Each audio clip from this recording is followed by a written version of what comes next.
Di sebuah lab Chimaera ilegal, ilmuwan menemukan bahwa MC kita, Chimaera peringkat S yang kuat bernama nomor 17, kehilangan fungsinya. Karena dianggap tidak berguna lagi, mereka membuangnya ke alam iblis bersama sekelompok pemburu, menugaskannya untuk melindungi mereka tetapi melarangnya kembali. Di dalam alam itu, monster yang tak terhitung jumlahnya menyerang, tetapi nomor 17 dengan mudah menghancurkan mereka, memastikan kelangsungan hidup para pemburu. Ketika misi berakhir dan gerbang mulai menutup, para pemburu meninggalkannya seperti yang direncanakan. Tanpa perintah tersisa dan tubuhnya yang gagal, ingatan manusia nomor 17 muncul kembali. Dia adalah seorang yatim piatu yang diculik dan diubah menjadi Chimaera setelah disuntik dengan lebih dari 500 sel monster. Saat hidupnya memudar, intinya melepaskan ledakan besar. Dan secara mengejutkan, nomor 17 terlahir kembali, bukan sebagai monster, tetapi sebagai dirinya yang manusiawi sekali lagi. Nomor 17 tercengang saat mencoba memproses apa yang baru saja terjadi padanya. Dia menyadari bahwa sel-sel monster di dalam dirinya masih aktif, yang berarti dia bukan manusia biasa. Dia tahu bahwa lab sudah selesai dengannya, itulah sebabnya mereka belum datang untuk menjemputnya. Selain perubahan pada tubuhnya, nomor percobaan di pergelangan tangannya hilang. Nomor 17 percaya bahwa dia dapat kembali hidup berkat kemampuan monster tipe api yang berada di tubuhnya. Rupanya, kecuali intinya dihancurkan, makhluk itu dapat bertahan hidup hingga 3 kali. Namun, ada pepatah bahwa Phoenix tidak menyatu dengan sel manusia, yang pada dasarnya menyimpulkan bahwa kasusnya sendiri adalah kasus khusus. Nomor 17 menyadari bahwa semua yang dilakukan lab untuk membuatnya tetap terkendali telah benar-benar menghilang. Dan karena hidupnya sebagai nomor 17 sudah berakhir, dia berpikir untuk hidup sebagai manusia biasa. Dalam upayanya untuk memulai hidup baru, dia memikirkan nama untuk dirinya sendiri, dan dia memutuskan Shion Dawon. Shion awalnya berpikir untuk balas dendam, tetapi dia membuang ide itu karena dia bahkan tidak tahu siapa yang seharusnya menjadi targetnya. Namun demikian, dia yakin bahwa dia pada akhirnya akan bertemu dengan targetnya suatu hari nanti. Ketika Shion menyadari bahwa tubuhnya telanjang, dia tahu bahwa mendapatkan pakaian akan menjadi langkah pertama untuk menjadi manusia. Dia mulai berjalan di sekitar alam iblis dan segera menemukan sungai, yang menurutnya akan bermanfaat. Dia melihat sekeliling dan tiba-tiba menemukan monster burung mati yang mati karena keracunan. Karena dia kebetulan membutuhkan kulit, dia tahu bahwa kulit burung itu akan berguna. Dia mengubah lengannya menjadi pisau, dan dengan apa yang dia pelajari di lab, dia mulai menguliti burung itu. Saat dia menusukkan pisaunya ke kulit burung itu, bau racun yang kuat memenuhi udara. Namun demikian, Kian melanjutkan menguliti burung itu, dan akhirnya, dia membuat burung mati itu telanjang. Dia sekarang memiliki kulit besar yang bisa dia gunakan sebagai kain, tetapi dia kecewa karena kulitnya sangat kaku. Dan selain itu belum diolah. Saat itu, dia ingat bahwa dia sebenarnya bisa menyamak kulit itu sendiri. Dia mulai melakukannya dan mulai memukuli kulit itu sampai menjadi sangat lembut. Shion bangga dengan apa yang telah dia capai, dan dia tidak membuang waktu memotong kulit itu menjadi bentuk. Saat dia melakukan ini, burung itu tiba-tiba hidup kembali di belakangnya. Dengan menggunakan tinjunya, dia merobek kulit itu menjadi bentuk sempurna yang dia inginkan untuk menjadi kain manusia gua. Dia menyadari bahwa tidak semua racun telah menghilang, tetapi dia terlalu malas untuk mengerjakannya, dan dia memutuskan untuk membiarkannya saja. Saat itu, dia mendengar burung-burung berkicau, dan dia berbalik untuk dikejutkan bahwa burung itu sebenarnya tidak mati. Xian menyadari bahwa burung itu bergerak sesuai dengan kata-katanya, yang pada akhirnya menunjukkan bahwa ia mungkin memahaminya. Xian lebih terkejut bahwa burung itu sudah menunjukkan semua tanda-tanda kematian, tetapi untuk beberapa alasan, ia masih hidup. Tanpa berpikir terlalu banyak, dia tahu bahwa itu adalah salah satu monster tipe abadi. Dia tahu bahwa dirinya yang dulu akan membunuh burung itu tanpa berpikir 2 kali. Tetapi karena burung itu sudah terlalu lemah untuk bergerak, dia tidak melihat alasan mengapa dia harus membunuhnya. Dia menganggap mereka berdua sebagai makhluk yang beruntung, dan dia mendesak burung itu untuk menjalani kehidupan keduanya dengan baik seperti yang juga dia rencanakan. Saat dia berjalan pergi, Shio menyebutkan bahwa mereka mungkin akan bertemu lagi di suatu tempat jika takdir menginginkannya. Setelah dia menyelesaikan masalah pakaiannya, dia tahu bahwa hal berikutnya dalam agendanya adalah mendapatkan rumah untuk dirinya sendiri. Shion mulai melihat-lihat, dan tempat pertama yang dia temukan adalah gua tempat dia bertemu dengan monster tipe kelabang raksasa. Tidak tertarik untuk tinggal di tempat yang gelap seperti itu, dia membuangnya. Tetapi sebelum pergi, dia membebaskan monster itu dari kepalanya. Setelah meninggalkan gua, dia berkelana hingga mencapai pegunungan bersalju. Dia bertemu dengan beberapa monster es, tetapi dia dengan mudah mengalahkan mereka juga. Dia menganggap pegunungan bersalju sebagai tidak mungkin karena akan sulit baginya untuk menemukan makanan. Dia melanjutkan pencariannya untuk rumah yang sempurna, dan setelah banyak usaha, dia akhirnya menemukan lokasi yang cocok untuknya. Ada danau di daerah itu, dan vegetasinya hijau dengan bukit yang mengelilingi daerah itu. Dia memeriksa danau dan menyadari bahwa itu dipenuhi dengan ikan yang dapat dia gunakan untuk makanan. Semua yang membuat rumah yang sempurna hadir di daerah itu, dan tanpa banyak perdebatan, Xion tahu bahwa dia telah menemukan tempat untuk membangun rumah barunya. Di tempat lain, Chimaera tipe mekanik baru saja menemukan dirinya di alam iblis. Karena Chen telah memutuskan untuk membangun rumah di lokasi itu, dia menemukan plot yang cocok dan dia mengubah lengannya menjadi pisau panjang dan tajam. Hanya dengan satu ayunan, dia menebang kayu dan mengaturnya. Ketika dia meletakkan kayu pondasi di tanah, dia melihat benjolan, dan dia memperbaiki ini dengan membersihkan tanah sampai menjadi rata. Setelah dia selesai dengan ini, dia mengambil pepohonan, dan dia mulai mendorong mereka ke 4 sudut yang akan berfungsi sebagai tiang rumah. Setelah ini, dia meletakkan papan di lantai rumah, dan untuk dinding, dia tidak bisa mendapatkan paku, jadi dia menggunakan lendir dari monster tipe siput. Rupanya, lendir selalu sangat padat, tetapi dia tidak tahu apakah itu akan tahan air atau tidak. Untuk sentuhan akhir, dia menggunakan sutra kepompong dari larva ulat sutra. Chen senang dengan apa yang telah dia bangun, tetapi dia menyadari bahwa ada sesuatu yang kurang. Dia mulai memikirkan apa yang dimiliki rumah manusia lain yang saat ini tidak dia miliki. Dia memikirkan taman atau bahkan anjing, tetapi dia menolak ide itu karena dia tidak bisa memelihara anjing di alam iblis. Dia menyimpulkan bahwa dia akan membuat kebun sayur, tetapi bahkan ini membuatnya bertentangan karena dia perlu memikirkan sesuatu yang akan tumbuh di alam iblis. Tiba-tiba, dia menyadari bahwa ada gunung bersalju di dekatnya tempat dia bisa mendapatkan tanaman khusus yang disebut mandragora. Qion segera menuju ke habitat mandragora, yaitu pegunungan bersalju tempat energi iblis paling tebal. Salju tebal di pegunungan membuatnya ingat ketika dia diculik sebagai seorang anak dan dikirim ke lab. Meskipun dia mengalami rasa sakit, dia tidak dapat menyangkal fakta bahwa menjadi Chimaera memiliki kelebihannya. Beberapa keuntungan menjadi Chimaera adalah dia tidak perlu khawatir tentang dingin atau kelaparan. Sesaat, dia menemukan perkebunan mandragora. Rupanya, mandragora sangat sensitif terhadap stres, dan mereka seperti monster tipe ikan matahari. Mereka pada dasarnya bisa mati bahkan karena perubahan lingkungan yang paling kecil sekalipun. Karena dia berencana untuk memindahkan mandragora, dia tahu bahwa memilih yang lebih muda dan lebih mudah beradaptasi akan menjadi yang terbaik. Hal pertama yang dia lakukan adalah membuang akarnya, dan dia juga berpikir untuk menutupi telinganya karena mereka terkenal berteriak ketika terganggu. Dia menarik salah satu mandragora, tetapi yang mengejutkan, itu tetap diam. Dia menganggap itu kebetulan, dan dia menarik yang lain, tetapi hasilnya tetap sama. Faktanya, mandragora sedang tidur siang yang menyenangkan dan tidak peduli. Dia menarik beberapa lagi, tetapi tidak satupun dari mereka berteriak seperti yang dia harapkan. Rupanya, jeritan itu terjadi saat tanaman ditumbuhkan secara artifisial oleh manusia.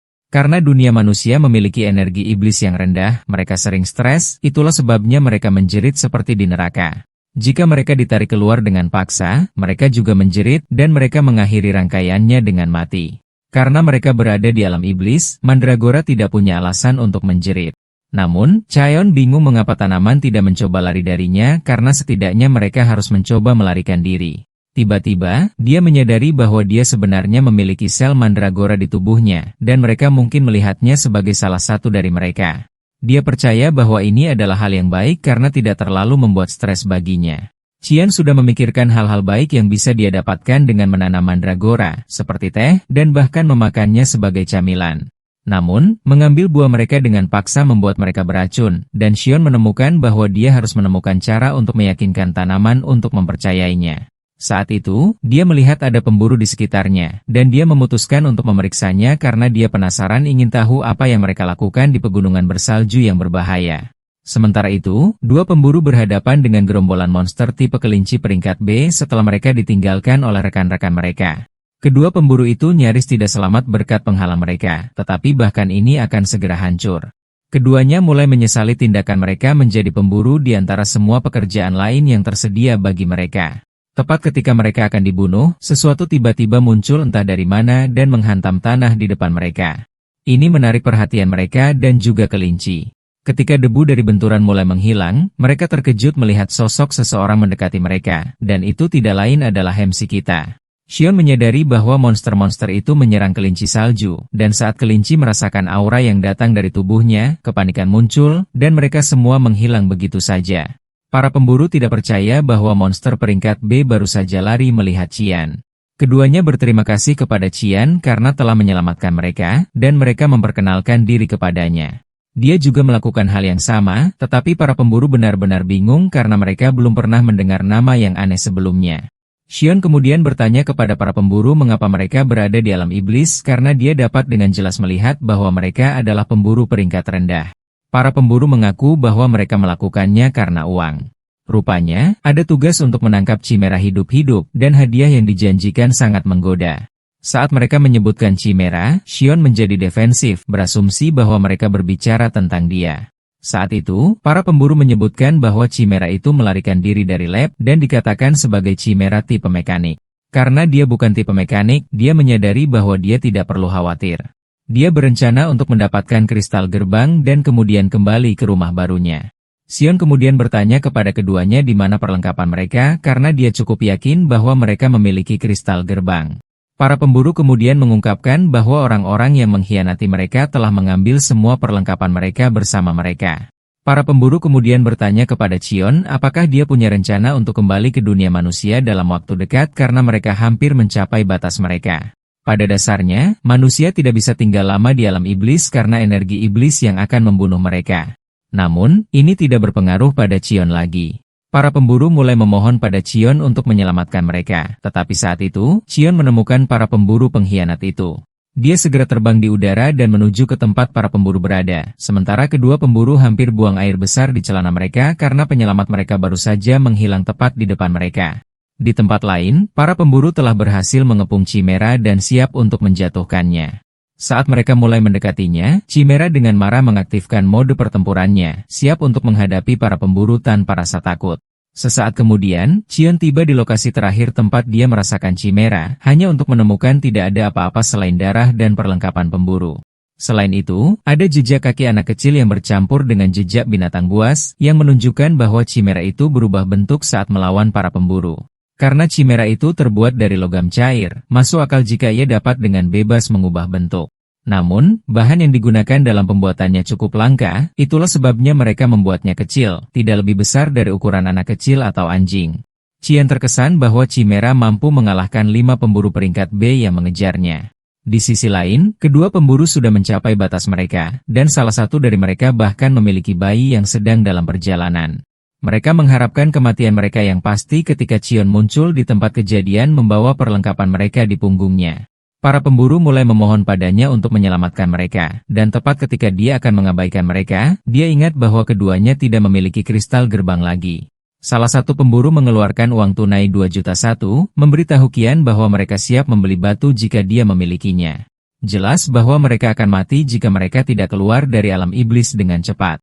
Qian terpesona dengan jumlah uang yang ditawarkan kepadanya untuk batu gerbang meskipun dia benar-benar tidak membutuhkannya. Meskipun demikian, dia memutuskan untuk mengambil uang itu karena dia mungkin membutuhkannya ketika dia akhirnya memutuskan untuk mengunjungi dunia manusia. Xian kemudian membuka gerbang untuk mereka, dan pemburu itu membungkuk kepadanya, meyakinkannya bahwa dia tidak akan pernah melupakan bantuan yang baru saja dia lakukan untuk mereka. Pemburu itu meraih temannya yang sudah kelelahan agar mereka bisa pergi, dan saat inilah Qian menyebutkan bahwa batu gerbang selalu sekitar 200.000. Tetapi pemburu itu mengatakan kepadanya bahwa harga telah berubah sejak lama. Pemburu itu bertanya kepada Qian mengapa dia tertarik dengan ini, dan dia mengungkapkan bahwa dia merasa agak buruk karena telah memeras mereka. Untuk menghilangkan rasa bersalah ini, dia memutuskan untuk melakukan sesuatu untuk mereka sebagai balasannya. Dia menepuk bahu pemburu yang kelelahan itu dan mulai memasukkan mana ke dalam tubuhnya, yang akhirnya mengejutkan para pemburu. Teknik ini adalah sesuatu yang bahkan pemburu peringkat A tidak ingin terlibat dengannya. Ini karena mana dapat bertabrakan dan kusut yang akan merusak lubang mana mereka, yang pada akhirnya menyebabkan kematian. Para pemburu berasumsi bahwa Xion akan gagal dan mereka akan mati, tetapi yang sangat mengejutkan mereka, dia berhasil melakukannya, dan dia memurnikan energi iblis. Para pemburu saling berpelukan erat karena mereka pikir mereka sudah mati. Setelah dia selesai membantu mereka, Chen memutuskan bahwa sudah waktunya baginya untuk pergi. Keduanya mulai berterima kasih padanya sambil bertanya-tanya seberapa kuat mananya sehingga dia dapat dengan mudah memasukkannya ke dalam pemburu yang kelelahan itu. Setelah para pemburu pergi, dia kembali ke rumahnya, dan dia senang bahwa perjalanannya berjalan dengan baik. Dia memperhatikan bahwa mandragora sudah bangun, dan dia tahu bahwa sudah waktunya untuk menanamnya. Dia menemukan tempat di tanah tempat dia menanam mandragora, tetapi mereka tampak tidak bahagia. Cheon bertanya-tanya ada apa dengan mereka, dan dia mencoba memberi mereka mana untuk membuat mereka merasa lebih baik. Seperti yang diharapkan, suasana hati mereka benar-benar berubah, membuat Cheon merasa lega. Sementara itu, Chimera mekanik bersembunyi di semak-semak di belakangnya. Dan meskipun dia dapat merasakan energi Chimera, Cheon memutuskan untuk tidak bergerak sampai benar-benar ingin terhubung dengannya. Cheon melangkah ke rumahnya, dan dia menuangkan semua yang dia dapatkan dari para pemburu, termasuk uang tunai. Di antara mereka ada kompor portabel, 8 batu gerbang, pakaian ganti, dan kantong tidur. Qian senang bahwa semuanya adalah apa yang dia butuhkan, dan untungnya baginya, ada ramen di dalam tas juga. Dia ingat bahwa terakhir kali dia makan ramen adalah ketika dia berada di panti asuhan. Karena dia lapar, dia memutuskan untuk membuat ramen untuk dirinya sendiri. Mengikuti instruksi pada kemasan ramen, dia mengambil panci dan melangkah keluar untuk mengambil air. Namun, seekor ikan keluar terbang dari air untuk menyerangnya. Karena dia akan membutuhkan bahan-bahan lain untuk ramen, dia memukulnya sampai mati dan memasukkan ikan itu ke dalam panci. Untuk menambahkan lebih banyak bahan ke ramen, ia menemukan telur liar, rempah-rempah untuk dijadikan bawang, dan memasukkan semuanya ke dalam panci. Sementara itu, Chimera mekanik sedang menonton, dan perutnya keroncongan karena lapar. Qian menyalakan gas dan mulai menyiapkan ramen, tetapi bau mengerikan dari ramen hampir membuat mandragora mati lemas. Meskipun makanan itu jelas berbau sangat mengerikan, Chimera mekanik sangat tertarik padanya. Karena ingin makan dari makanan itu, ia memikirkan ide yang brilian dan berubah menjadi anjing. Ia belajar bahwa manusia menyukai anjing, dan juga, mereka lebih bersimpati pada hewan yang terluka. Ia mendekati Cheon seperti anjing, tetapi Cheon dengan mudah merasakan bahwa itu adalah Chimera mekanik. Cheon menilai situasi dan menyadari bahwa Chimera mekanik itu masih muda dan belajar. Dia bertanya-tanya bagaimana Chimera bisa melarikan diri dari lab dan masuk ke dunia iblis. Karena Chimera bersedia bergabung dengannya, dia menawarkannya ramen yang terlihat mengerikan yang dia buat. Keduanya duduk bersama untuk makan, dan itu mengingatkan Cheon ketika dia dan teman-teman yatim piatunya menikmati makan ramen di panti asuhan. Setelah mereka selesai menikmati makanan yang indah, Cheon memberitahu Chimera bahwa ia boleh pergi karena dia harus membersihkan. Anjing itu berbalik untuk pergi, tetapi saat ia berjalan pergi, Cheon mengingatkannya bahwa ia pincang di kaki kirinya tadi. Chimera terkejut dan menyadari bahwa ia telah ditemukan, tetapi ia mengubah kaki yang seharusnya terpengaruh dan terus bergerak. Tak lama kemudian, dia memutuskan untuk mencoba mencuci pakaian dan mengeluarkan beberapa pakaian yang dia dapatkan dari para pemburu. Dia berpikir bahwa dia perlu melakukannya karena dia tidak bisa mengenakan pakaian kulit selama sisa hidupnya ketika dia bukan manusia gua sialan. Dia menempatkan kemeja di atas batu, dan dia menyadari bahwa dia hanya akan mengikuti instruksi tentang cara mencuci pakaian yang sudah dia ketahui. Dia mengambil tongkat pendek dan dengan hati-hati memukul kemeja, tetapi yang mengejutkannya, bahkan pukulannya yang lembut menghancurkan batu dan kemeja. Cheon dilanda frustrasi yang datang dengan menjadi kuat, tetapi dia menemukan hiburan dalam kenyataan bahwa dia memiliki satu kemeja lagi untuk dicoba. Namun, dia memperhatikan bahwa Chimera mekanik masih menguntitnya meskipun ia menolak untuk melakukan kontak. Pada dasarnya ia berubah menjadi apapun yang sesuai dengan penyamarannya, dan ia mengawasi setiap gerakannya. Dengan semua yang telah dilihatnya sejauh ini, Qian menyadari bahwa Chimera mekanik masih di bawah usia 5 tahun. Selain itu, ia memiliki ucapan mekanik yang canggung, yang menurut Chen tidak apa-apa karena itu hanya efek samping pada Chimera muda yang pengetahuannya ditanamkan secara paksa ke dalam diri mereka. Setelah momen yang sangat sulit, dia akhirnya berhasil mencuci pakaian, dan hasilnya bagus. Namun, setelah mencuci kemeja, dia menyadari bahwa itu terlalu kecil untuknya. Tetapi alih-alih membuangnya, dia memutuskan bahwa dia hanya akan menggantungnya di tali dan membiarkannya di sana sebagai piala. Setelah ini, dia menyadari bahwa memeriksa mandragora adalah hal berikutnya dalam daftarnya. Tepat ketika dia meninggalkan kain di tali, Chimera mekanik mengambilnya dan memakainya hanya karena meniru apa yang telah dilihatnya pada manusia lain. Chimera mekanik menyatakan bahwa kemeja itu akhirnya menjadi miliknya, dan untuk mengguncangnya dengan lebih baik, ia berubah menjadi seorang gadis muda dengan rambut panjang yang indah. Sambil melihat Mandragora, Cheyenne menyadari bahwa mereka bertingkah sangat aneh, yang seharusnya tidak demikian. Daun-daun pada tanaman sudah layu, dan akarnya tampak kering. Xion bingung karena dia mencabut semua gulma ketika dia membuat ladang untuk Mandragora.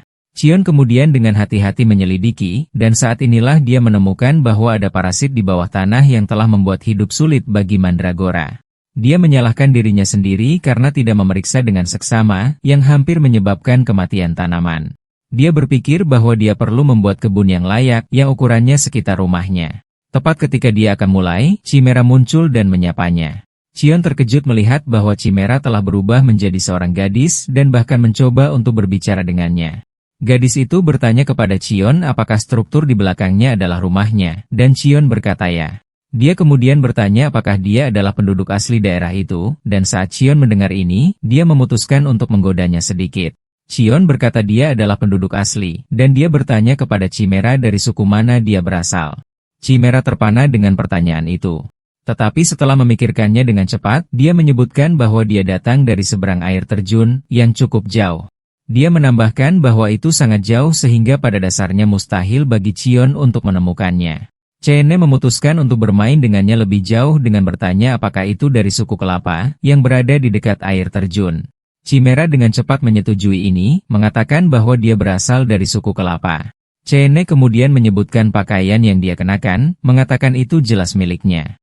Gadis itu berpendapat bahwa apa yang mereka temukan di suku mereka secara otomatis menjadi milik mereka. Xion memutuskan untuk mundur, memberitahu gadis itu bahwa dia bebas untuk memilikinya. Xion bertanya kepadanya mengapa dia berada di daerah itu, dan dia menjelaskan bahwa dia diusir dari suku, itulah sebabnya dia memiliki permintaan. Gadis itu memberitahu Xion bahwa dia ingin tinggal di rumahnya, dan dia memohon padanya untuk setuju. Xion memainkan peran orang bodoh dengan bertanya kepadanya apa yang dia maksud tentang tinggal di sana, dan dia mengungkapkan bahwa tampaknya aman. Xion menyadari bahwa dia membutuhkan tempat untuk beristirahat, dan dia setuju.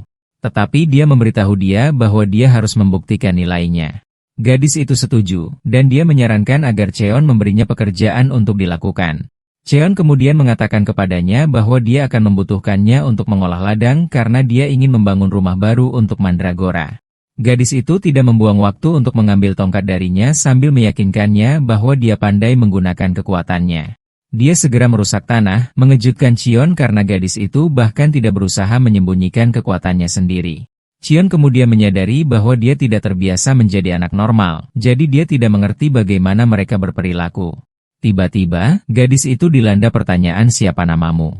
Gadis itu terkejut karena dia tidak punya nama, tetapi dia memutuskan untuk membuat nama baru untuk dirinya sendiri. Dilihat dari bunga yang dia lihat sebelumnya, dia menyatakan bahwa namanya adalah Kim Nari. Cheon menyadari bagaimana dia menciptakan nama itu, tetapi dia belum siap untuk berdebat dengannya. Sesaat, dia selesai dengan kebun, dan Cheon memasang pagar batu. Cheon kemudian menempatkan Mandragora di sana, dan mereka jelas menyukai pengaturan baru. Cheon memperhatikan bahwa Kim Nari menangis, dan dia bertanya padanya apa masalahnya. Dia menyebutkan bahwa melihat Mandragora mengingatkannya pada teman-temannya, membuat Cheon terkejut karena dia tidak menyangka lab akan mengizinkan produk mereka untuk bersosialisasi. Tiba-tiba, Cheon merasakan aura aneh di udara, dan dia menyadari bahwa monster saling bertarung.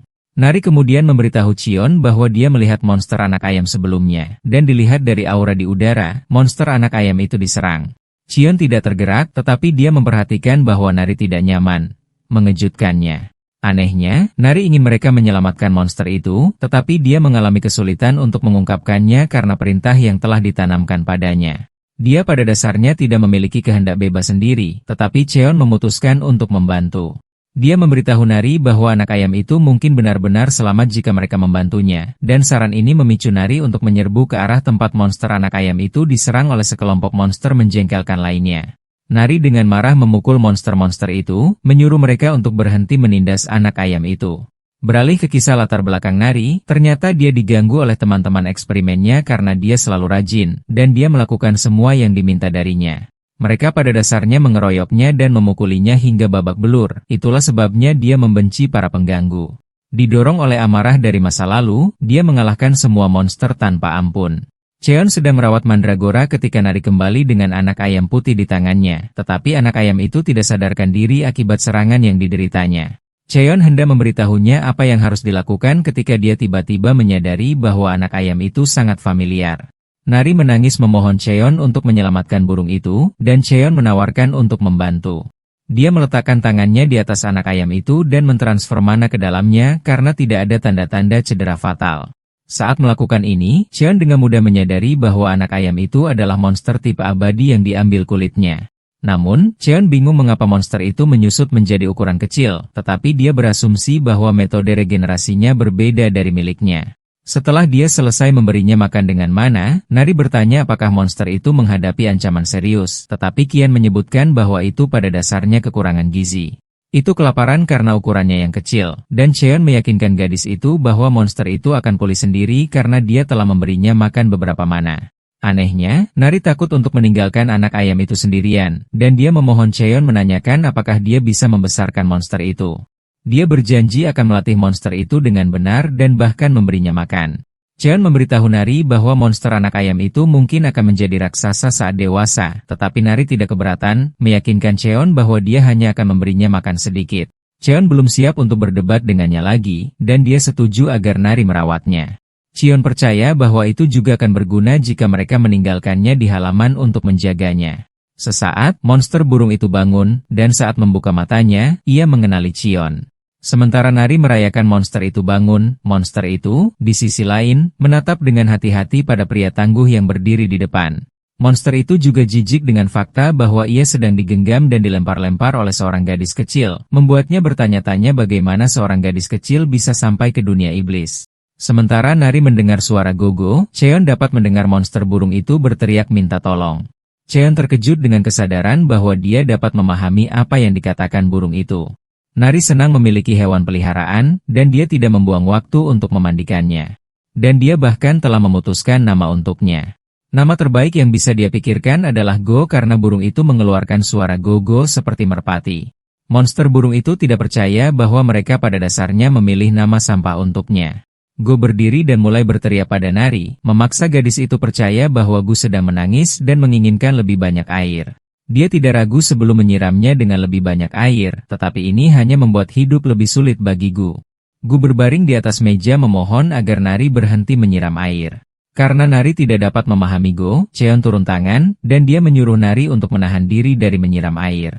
Nari kemudian memutuskan bahwa yang dibutuhkan Go adalah makanan, dan dia keluar untuk mendapatkan makanan. Kemudian, Cheon menyadari bahwa dia akan membutuhkan ruang penyimpanan, dan dia menebang beberapa pohon agar dia dapat memotongnya menjadi ukuran yang dia inginkan. Namun, pohon itu pecah dengan sentuhan ringan, membuat Chen bingung. Dia tahu bahwa dia mengikuti semua instruksi yang dia ketahui, tetapi Gu memberitahunya bahwa dia melakukan semuanya salah. Gu menyebutkan bahwa pohon memiliki tekstur yang berbeda, dan yang coba dipotong Kian pada dasarnya adalah kayu lunak. Kian terkejut mengetahui bahwa pohon memiliki kekerasan yang berbeda, dan Gu tidak percaya betapa bodohnya pria itu karena tidak tahu. Kian kemudian bertanya kepada Gu warna apa yang menandakan kayu terkeras, dan Gu mengungkapkan bahwa kayu berwarna merah adalah yang terkuat. Tiba-tiba, anak monster itu menyadari bahwa Kian benar-benar dapat memahaminya. Tetapi untuk memastikan, ia memutuskan untuk membuat jembatan telepati untuk masuk ke kepala Kian, tetapi Kian memblokirnya begitu ia menyadarinya. Gu kemudian bertanya kepada Cheon bagaimana dia bisa memahaminya, dan Cheon menyebutkan bahwa dia pada dasarnya merasakan kata-kata manusia muncul di kepalanya. Cheon, di sisi lain, berpikir bahwa lebih aneh bahwa monster dapat memahami kata-kata manusia. Gu ragu-ragu untuk mengungkapkan bagaimana ia dapat melakukan ini, tetapi Kian menyadari bahwa itu adalah salah satu monster tipe kecerdasan langka yang lahir dari probabilitas rendah. Kian selalu mendengarnya, tetapi ini pada dasarnya pertama kalinya dia melihatnya secara langsung. Kian kemudian menunjukkan fakta bahwa dia dan monster itu pernah bertemu sebelumnya, dan Gu tidak menyangkal ini. Faktanya, Gu telah menunggu untuk bertemu dengannya lagi karena dia benar-benar menyelamatkan hidupnya ketika dia menghilangkan kulitnya yang dipenuhi racun. Gu sudah berjanji bahwa setiap kali mereka bertemu lagi, itu akan membantu Tian, bahkan jika itu sekali. Tian akhirnya menyadari bahwa inti keabadiannya tetap ada karena dia menyingkirkan racun yang merusak tubuh Gu saat itu. Karena ia menawarkan untuk membantu, Cheon bertanya apakah ia siap untuk memberikan bantuan saat itu, dan ia menjawab ya. Gu menyuruh Cheon untuk mengikutinya, dan itu akan membawa Cheon ke tempat pohon merah tumbuh. Mereka akan pergi ketika Nari bergegas kembali dengan seorang pemburu yang mengejarnya. Pemburu menggunakan serangan tipe api yang menakutkan Nari. Pemburu itu tidak senang dengan fakta bahwa dia harus menyerang seorang gadis kecil, tetapi pada saat yang sama, seluruh hidup dan karirnya dipertaruhkan jika dia tidak mengambil kembali Chimera mekanik. Pemburu itu menyusul Nari, yang jatuh ke tanah sambil menangis. Dia menembakkan serangan api yang kuat untuk mencoba dan mengalahkan Nari, tetapi Cheon memblokir serangan itu. Cheon tampak sangat kesal dengan Gu yang duduk di bahunya saat mereka bertani aura menuju tempat kejadian. Gu memberitahu Cheon bahwa dia akan memberitahu Cheon tentang pohon-pohon itu setelah mereka menyelamatkan Nari. Cheon memperhatikan bahwa Nari bertingkah sangat aneh karena dia takut pada api, dan dia memutuskan untuk memadamkan api terlebih dahulu. Gu kesal karena pemburu itu menindas seorang anak kecil, dan pemburu itu, di sisi lain, kesal karena seseorang yang tidak dia kenal mencegahnya menjalankan tugasnya. Qian pada dasarnya menyuruh orang itu untuk menutup mulutnya karena dia banyak bicara. Ini membuat pemburu itu kesal, dan dia dengan marah melepaskan lebih banyak daya tembak dari tubuhnya, tetapi Qian melakukan sesuatu yang mudah untuk menaklukkannya. Dia mengenai bukit di belakangnya dengan ledakan energi yang menyebabkan bukit itu menimpa pemburu. Pemburu menyadari ini sangat terlambat, dan sebelum dia menyadarinya, dia menemukan dirinya terjebak di bawah banyak pasir. Xion kemudian memeriksa Nari untuk memberitahunya bahwa dia tidak perlu khawatir lagi. Dia meyakinkannya bahwa semua yang perlu dia lakukan ketika dia takut pada sesuatu adalah menjatuhkannya. Xion kemudian memutuskan untuk memeriksa pemburu. Dia meraih kepalanya dan mencoba menariknya dari pasir, tetapi yang mengejutkannya, rambut pemburu itu lepas. Xion terkejut ketika dia melihat ini, tetapi dia benar-benar terpana ketika dia melihat kepala botak jelek pemburu itu. Seluruh tim terkejut karena pemburu itu terlihat sangat muda, tetapi dia sudah botak, itulah sebabnya dia menyembunyikan rasa tidak amannya dengan mengenakan wig. Nari lupa bahwa dia menangis sampai mati beberapa saat yang lalu, dan dia mulai menertawakan Tuan Botak. Xion, di sisi lain, mencoba menilai situasinya. Dan menilai dari kekuatan pemburu dan kekuatan Nari, Xion tidak berpikir dia harus kalah dari orang-orang seperti dia. Karena dia ingin tahu apa yang terjadi, dia menggunakan telepati yang dapat membantu melihat ke dalam ingatan seseorang. Dia merasakan bahwa Nari masih takut pada ilmuwan jahat yang mengerjakannya, dan Cheon menepuk kepala Nari karena menjadi gadis yang kuat. Cheon menyadari bahwa trauma mungkin tidak hilang dengan segera, tetapi akan menjadi lebih baik seiring berjalannya waktu. Qian kemudian ditinggalkan dengan apa yang seharusnya dia lakukan dengan Tuan Botak. Dan dengan wajah cerah, Nari berkata dia punya ide. Sesaat, pemburu itu bangun dan mendapati dirinya tergantung dari air terjun. Mereka telah mengikat tali besar ke batu besar, dan dia diikat ke tali itu. Pemburu melihat ini dan mulai menyesali semua keputusan hidupnya. Nari berada di kejauhan, tertawa sementara Qion mencoba menghentikannya untuk mengejek penampilan orang lain. Qion kemudian mengambil panci dan mengambil air dari sungai, mengklaim bahwa itu untuk ramen. Nari bersemangat ketika dia mendengar ini karena dia percaya bahwa ramen ikan Qion adalah yang terbaik di dunia.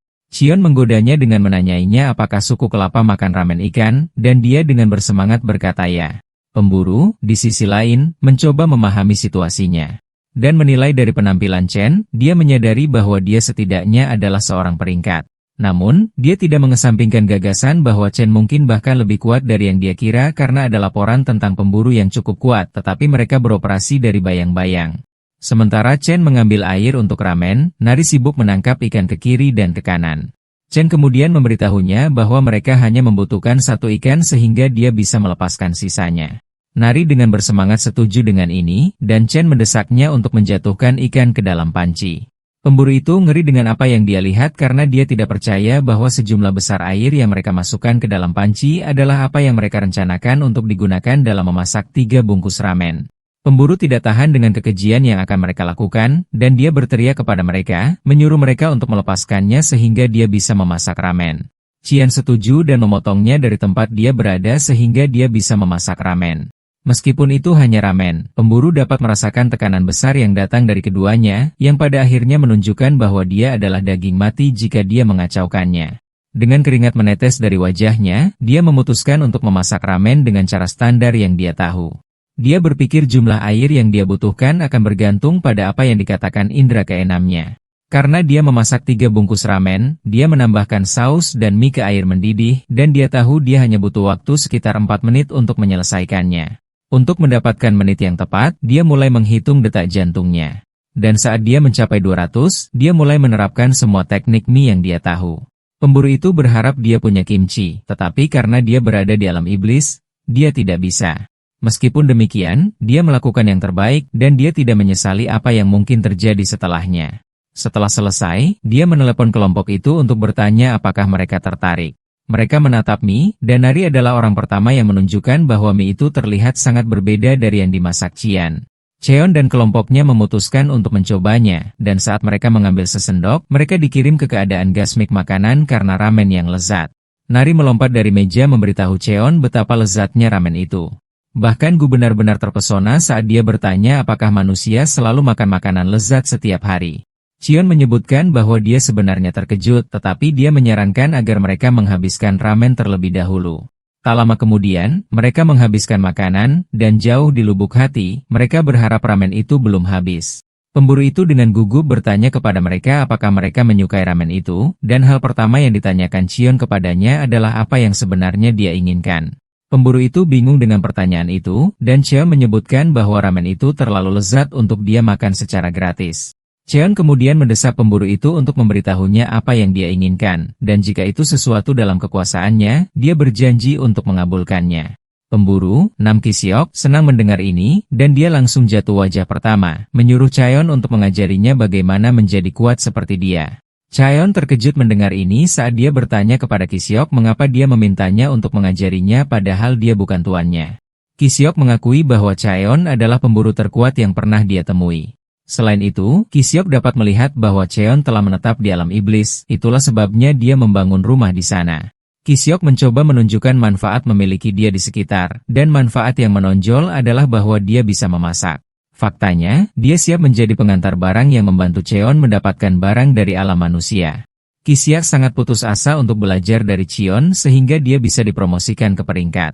Cheon kemudian bertanya kepada Ki-seok apakah dia menyerang Nari karena hadiahnya. Pemburu itu terkejut bahwa makhluk mekanis itu mendapat nama, dan Cheon berbisik di telinganya, menyuruhnya untuk mengikuti arus bahwa Nari berasal dari suku kelapa. Ki-seok menyebutkan bahwa dia mengejar Nari karena alasan pribadi yang sulit dia katakan, tetapi dia meyakinkan Cheon bahwa itu pasti bukan karena hadiah. Ki-seok kemudian menyebutkan bahwa selama dia lulus ujian promosi pemburu, dia tidak khawatir tentang hal lain. Setelah mendengar permohonannya, Cheon setuju untuk membantunya karena dia juga membuatkan makanan lezat untuknya. Untuk memulai pelatihan, dia menyarankan agar mereka memulai dengan pertandingan sparring terlebih dahulu.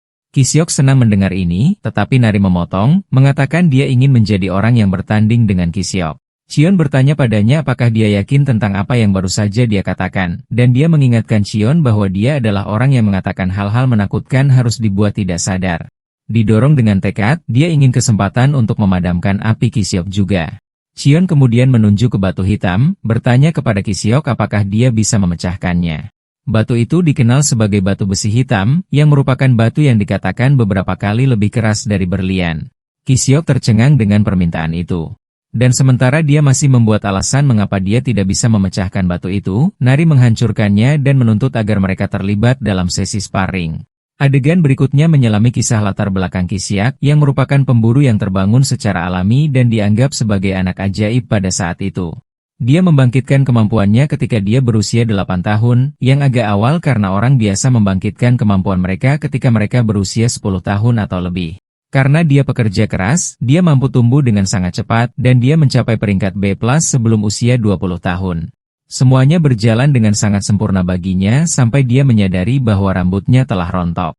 Di awal usia 20-an, mahkota di kepalanya berkurang drastis. Dan pada saat dia mencapai pertengahan usia 20-an, dia mengembangkan garis rambut berbentuk M yang surut. Ki-seok mulai mengunjungi apotek hanya untuk mencoba dan mendapatkan solusi untuk masalah tersebut. Namun, apoteker menyuruhnya untuk menyerah mencoba mendapatkan transplantasi karena pada akhirnya akan rontok. Dia pernah menjadi pria tampan yang memiliki begitu banyak bakat, tetapi masalah rambut membuatnya kehilangan cahayanya. Karena hal ini, pertumbuhannya sebagai pemburu juga berhenti total sampai suatu hari dia melihat program penelitian yang diselenggarakan oleh Dr. Han Myung-do dari Hunbit Research Institute. Dokter itu berbicara tentang bagaimana dia secara tidak sengaja menumpahkan bahan cair langka di seluruh kepalanya, dan secara mengejutkan, rambutnya tumbuh banyak. Rupanya, dia hampir berusia 90 tahun, tetapi dia memiliki rambut penuh di kepalanya. Ini menarik perhatian Ki-seok, dan dia bangkit dari tempat dia membusuk di sofa. Ketika Myung Du ditanya tentang logam cair yang tersisa, dia menyebutkan rencananya untuk menggunakan logam cair yang tersisa untuk membuat bentuk kehidupan mekanis dan menantang untuk hadiah besar. Ki-siap mengalami kehancuran yang valid ketika dia menyadari bahwa dokter tidak memiliki rencana untuk membuat obat penghilang rambut yang dianggap sebagai penggunaan nyata bagi umat manusia. Beberapa hari setelah ini, Ki-siap membaca di berita bahwa bentuk kehidupan mekanis yang diciptakan oleh Hanbit Research Institute telah melarikan diri ke alam iblis. Karena tidak ada hukum di alam iblis, Ki-siap keluar dari tidurnya dan memutuskan untuk menemukan bentuk kehidupan mekanis sehingga dia bisa menyimpannya untuk dirinya sendiri. Dia berencana untuk menuangkan semua logam di sana di kepalanya, tetapi sekarang dia berada di alam iblis dan bertanding dengan Nari, dia dipukuli. Ki-siap tidak percaya bahwa Nari jauh lebih kuat darinya karena dia bahkan tidak bisa mendaratkan satu pukulan pun pada Nari. Qian kecewa dan memberitahu Ki-siap tentang ini. Namun, Ki-siap bukan orang yang mudah menyerah, dan dia meyakinkan calon tuannya bahwa dia akan melakukan yang lebih baik. Kemudian, Qian berhasil menyelesaikan lemari penyimpanan berkat tip yang dia dapatkan dari Go tentang kayu merah. Bahkan Go bangga dengan kreasi Qian, dan dia mengatakan kepadanya bahwa kabinet itu pasti akan bertahan lama. Sementara semua orang sibuk dengan urusan mereka sendiri, Ki-siap berlatih sangat keras. Meskipun dia menderita di tangan Nari, dia tidak merasakan rasa malu. Sebaliknya, dia merasakan kebebasan. Dia percaya bahwa ini karena dia telah melepas wig-nya. Gu terkesan dengan kemampuan Ki-siap untuk mengendalikan api, tetapi dia kecewa karena dia bahkan tidak bisa mengalahkan seorang anak. Cheon kemudian memberitahu Gu bahwa Nari bukan sembarang anak yang membuatnya bisa dimengerti. Karena penolakannya untuk menyerah, dia meminta pertandingan sparring lain dengan Nari. Kali ini, dia mengejar Nari dengan nyala api yang berbentuk pedang. Dia berhasil mendaratkan pukulan pada Nari, tetapi dia mencairkan tubuhnya, mengejutkan Ki-siap. Ini membuatnya kagum, tetapi pada saat yang sama, benar-benar terbuka terhadap serangan Nari. Nari dengan mudah kembali ke wujud manusianya dan menendangnya begitu keras sehingga dia menabrak bukit terdekat, meninggalkan retakan yang terlihat di dinding. Nari dengan percaya diri menyebutkan bahwa dia tidak lagi takut pada api, dan ini semua berkat Cheon. Sambil berbaring di sana dengan malu, Cheon bertanya-tanya apakah dia telah mencapai batasnya sebagai peringkat B dan tidak lagi memiliki keterampilan untuk dibanggakan. Namun, Ki-siap memiliki sifat yang mengagumkan untuk tidak menyerah, dan karena ini, dia kembali berdiri dengan ekspresi bersemangat di wajahnya. Dia meminta Nari untuk sesi lain, tetapi tiba-tiba, dia menyadari bahwa dia mimisan, dan Cheon bertanya kepadanya berapa hari dia menghabiskan waktu di alam iblis. Ki-siap menjawab bahwa dia telah berada di alam iblis selama 9 hari, dan Cheon menyarankan agar dia kembali ke alam manusia karena pada peringkatnya saat ini, dia akan mati jika dia tinggal lebih lama lagi. Ki-siap setuju dengan Cheon meskipun dia ingin tinggal lebih lama. Cheon kemudian mengatakan kepadanya bahwa dia memiliki potensi untuk menjadi pemburu peringkat A, dan dengan ini, dia mendesaknya untuk terus bekerja keras. Ki-siap terkejut mendengar ini, tetapi dia tidak lagi memiliki harapan pada dirinya sendiri karena dia telah gagal dalam ujian peringkat A selama 6 tahun berturut-turut. Rupanya, ada pepatah bahwa jika seseorang tidak dapat lulus ujian peringkat yang sama dalam 3 tahun, orang itu tidak lain hanyalah penyebab yang hilang. Dan kegagalannya sampai 6 kali itu belum pernah terjadi sebelumnya. Qian lalu memberitahunya bahwa dia bisa melakukannya karena monoholenya belum sepenuhnya berkembang. Qian mendesak Ki-siap untuk memastikan dia memurnikan energi iblis setelah kembali. Ki-siap berterima kasih kepada Cheon atas sarannya, dan dia meyakinkannya bahwa dia akan melakukan yang terbaik. Sesaat kemudian, Ki-siap bersiap untuk kembali, dan dia bertanya kepada Cheon apakah ada hal lain yang dia butuhkan karena dia bisa melihat bahwa dia sudah kehabisan ramen. Cheon tidak meminta apapun selain ramen, dan Nari mendoakan perjalanannya yang aman. Ki-siap mendesak Nari untuk terus berlatih sambil memberitahunya bahwa dia akan memenangkan pertarungan mereka lain kali mereka bentrok. Sebelum melangkah pergi, Ki-siap bertanya kepada Cheon apakah dia telah melihat wig-nya, tetapi dia bilang tidak, dia belum melihatnya. Setelah tidak ada lagi yang bisa dilakukan, dia akhirnya pergi. Dan setelah dia pergi, Gu memanggil perhatian Cheon pada risiko Ki-siap mengkhianati mereka. Cheon kemudian bertanya kepada Gu apa yang menurutnya akan dilakukan Ki-siap karena dia juga bisa membaca pikiran orang. Cheon dapat melihat bahwa Ki-siap tidak bercanda dengan upayanya untuk menjadi lebih kuat. Dan selain itu, Cheon menyukai kenyataan bahwa dia tulus. Saat itu, Nari bertanya kepada Cheon apakah dia bisa mengerti Go, dan dia bilangnya. Cheon kemudian membawa Nari ke dalam rumah untuk menunjukkan lemari yang telah dia selesaikan. Dia bangga dengan ciptaannya, tetapi Nari menunjukkan bahwa rumah itu agak gelap. Cheon setuju dengannya dan memutuskan bahwa membuat jendela akan membantu mengatasi masalah itu. Menggunakan kemampuannya, dia memotong ruang jendela di rumah, membuat Nari sangat gembira. Karena Nari menyukai di mana-mana saat terang, Xion menunjukkan perlunya mereka memiliki lampu di malam hari agar di mana-mana tidak gelap. Xion mengatakan ada batu yang dikenal sebagai glowstone yang memancarkan cahaya dalam kegelapan, dan memasang beberapa akan mencerahkan segalanya. Gu kemudian bertanya kepada Xion apakah dia bahkan tahu kemana dia harus pergi untuk menemukan glowstone, dan dia bilangnya. Ternyata, mereka dapat ditemukan di wilayah vulkanik, dan ini adalah wilayah yang dianggap sebagai salah satu tempat paling berbahaya oleh para pemburu. Gu kemudian menyebutkan bahwa tempat ini adalah kampung halamannya, tetapi saat mengatakannya, dia terlihat sedih. Cheon terkejut melihat ini karena dia mengharapkan dia bahagia karena pulang adalah hal yang baik. Nari bertanya kepada Cheon apa yang dikatakan Go, dan Cheon hanya mengungkapkan bahwa Go kesal tentang sesuatu. Karena Go khawatir tentang wilayah vulkanik, Cheon mengatakan dia akan pergi sendiri, jadi mereka berdua bebas untuk tinggal di rumah. Nari menolak, mengatakan dia harus pergi dengan Qian karena dia telah mengatasi rasa takutnya pada api. Qian terkesan bahwa gadis itu berhasil mengatasi rasa takutnya dengan cukup cepat. Qian kemudian bertanya kepada Gu apakah dia tertarik untuk pergi. Dengan enggan, dia menjawab bahwa dia akan melakukannya, dan ini karena dia memiliki beberapa urusan yang belum selesai di sana. Karena mereka semua setuju untuk pergi, Cheon mengungkapkan bahwa dia akan membuat beberapa peralatan untuk digunakan Gu di wilayah vulkanik. Sementara itu, di perkebunan Mandragora, mereka sibuk bermain dengan Wikiseok yang mereka curi. Ternyata, wilayah vulkanik sebagian besar dihindari karena abu vulkanik yang merobek kulit, energi iblis terkonsentrasi yang mungkin membunuh hanya dari satu napas, dan gas beracun. Itu juga salah satu alasan mengapa hampir tidak dikenal oleh dunia manusia. Tetapi saat tim tiba di sana, Nari sudah bermain-main dengan api, secara harfiah. Go mengerti mengapa gadis itu bertingkah aneh, dan ini karena dia adalah bentuk kehidupan mekanik. Namun, dia lebih tertarik pada apa itu Xion.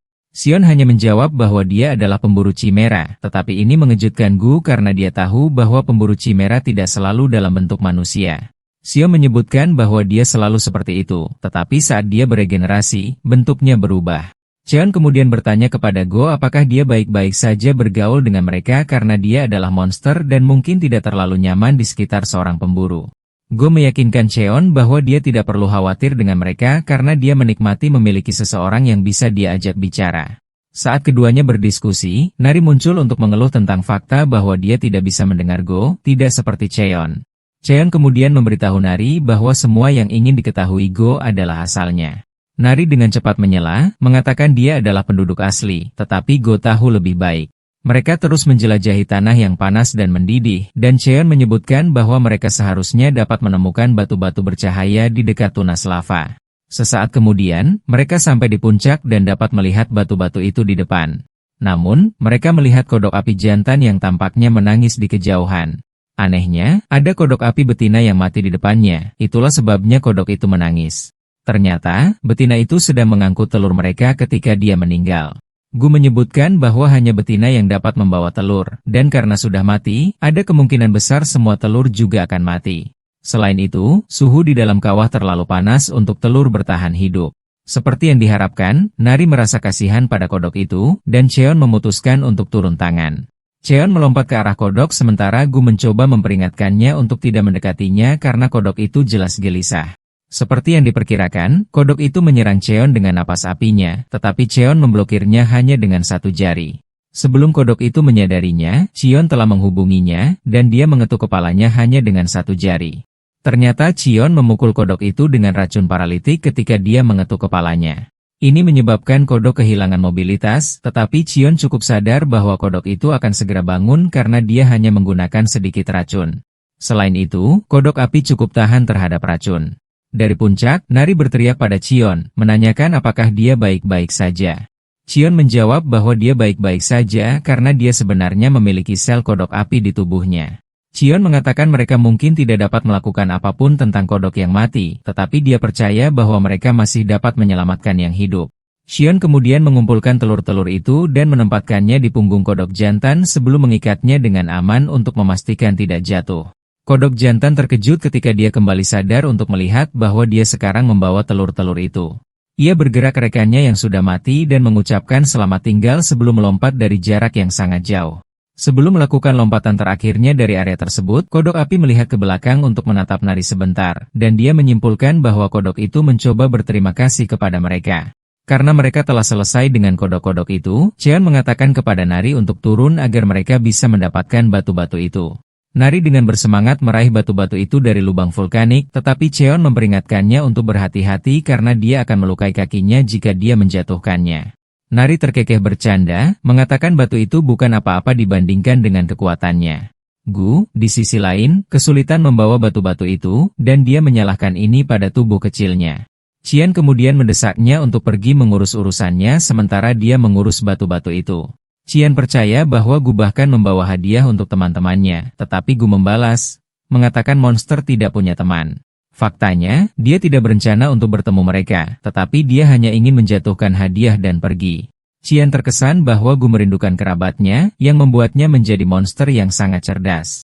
Gu, di sisi lain, menipu dirinya sendiri dengan mengatakan dia tidak merindukan mereka, tetapi menyesal tidak mengucapkan selamat tinggal kepada mereka ketika dia pergi. Chen kemudian bertanya kepada Gu mengapa dia meninggalkan kelompoknya. Gu kemudian menyebutkan bahwa ada hal-hal baik yang datang dengan kebangkitan kecerdasannya, dan ada hal-hal buruk juga. Ternyata, Gu merasa dia tidak akan pernah merasakan kekosongan yang saat ini menghancurkannya jika dia tidak mempelajari bahasa itu. Gu merasa superior dan sendirian karena dia tidak dapat berhubungan dengan siapapun dengan benar, itulah sebabnya dia meninggalkan kelompoknya. Faktanya, kelompoknya tidak tahu dia telah pergi, tetapi dia tidak menyalahkan mereka karena mereka benar-benar tidak memiliki rasa kekerabatan. Dalam proses menghilangkan batu-batu itu, Nari tiba-tiba menemukan sebuah telur, yang jelas merupakan telur monster, tetapi dia tidak tahu yang mana itu. Namun, ada sedikit retakan pada telur itu saat Go hampir jatuh dan menjatuhkan batu yang dibawanya. Qian khawatir anak yang menetas mungkin punya masalah karena sebenarnya perlu memecah telur sendiri agar bisa tumbuh kuat dan sehat. Nari khawatir, dan dia menyarankan agar mereka membawa telur itu agar tidak matang. Gu menentang ini karena mereka tidak tahu jenis monster apa yang akan menetas darinya. Xion, di sisi lain, sedang memikirkan solusi yang sempurna. Dia punya tempat yang menurutnya akan menjadi sarang yang sempurna. Selain itu, dia sedikit penasaran tentang apa yang ada di dalam telur itu. Setelah mempertimbangkan dengan cermat, Xion memutuskan bahwa mereka akan membawa telur itu kembali ke rumah. Gu tetap bersikeras bahwa mereka harus meninggalkan telur itu karena dia belum pernah melihat telur seperti itu sebelumnya. Chen kemudian menggunakan kartu perjalanan bersalah padanya, menanyainya mengapa dia menjatuhkan batu untuk memecahkan telur itu sejak awal. Gu menerima kesalahan tetapi mengingatkan Chen bahwa Nari mungkin terluka karena keputusan bodoh yang akan dia buat. Chen kemudian memberitahu Gu bahwa mereka tidak perlu khawatir selama dia ada di sekitar. Gu mempertimbangkan apa yang dia katakan, dan dia setuju agar mereka membawa telur itu pulang. Karena mereka semua setuju untuk membawa telur itu kembali ke rumah, Chen menyarankan agar mereka melanjutkan penambangan batu mereka. Segera setelah itu, kelompok itu kembali ke rumah untuk melihat bahwa Qixia sudah kembali. Qion terkejut bahwa pria itu kembali lebih awal. Qixia kemudian menawarkan untuk membawakan tas Qion untuknya, dan Qion memutuskan untuk menyerahkan tas itu kepadanya karena dia mengklaim bahwa dia kuat.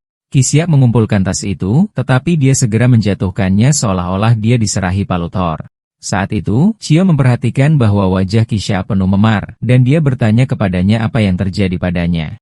Kembali di wilayah vulkanik, hadiah Gu untuk kerabatnya adalah bungkus ramen yang dia tinggalkan untuk mereka.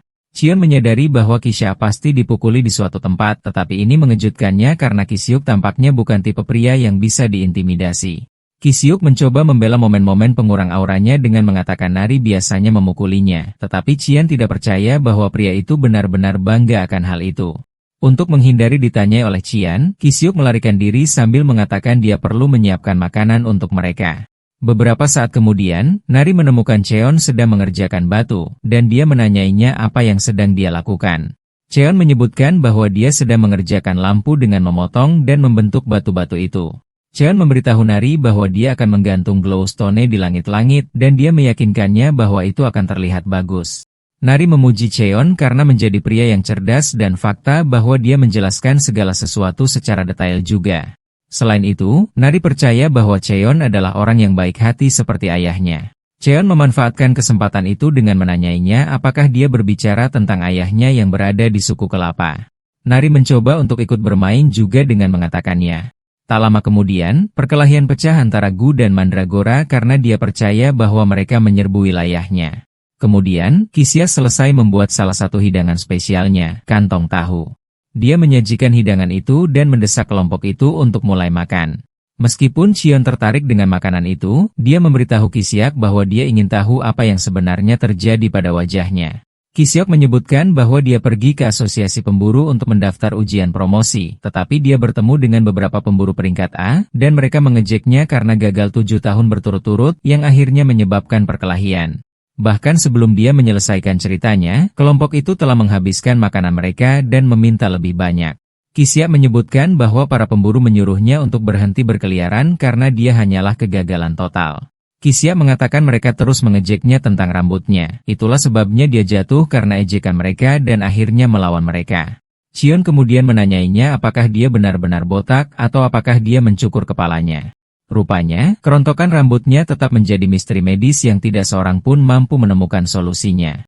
Cheon kemudian menanyainya kapan ujian promosi berikutnya, dan Kisiak mengatakan itu dalam 90 hari. Karena mereka hanya punya sedikit waktu tersisa, Cheon menyarankan bahwa sudah waktunya bagi mereka untuk terlibat dalam pelatihan khusus.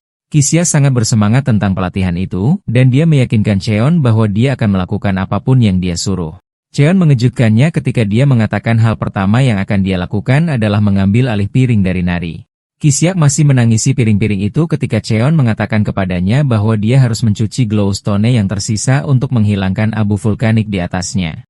Kisiak terkejut dengan ini, membuatnya mengingatkan Cheon bahwa dia menyebutkan sesuatu tentang pelatihan khusus. Cheon kemudian mengatakan kepadanya bahwa dia bebas untuk mengabaikan pelatihan jika dia ingin menjalani sisa hidupnya sebagai sampah. Cheon kemudian beralih ke Nari, memberitahunya bahwa mereka perlu pergi memancing untuk membantu pencernaan mereka. Nari senang tentang ini, dan Kisiak, di sisi lain, menyadari bahwa Cheon pasti punya alasan untuk menyuruhnya mencuci piring. Alih-alih mengeluh, Kisiak mulai mencuci piring karena dia adalah pria yang bekerja sangat keras untuk mencapai kelas B.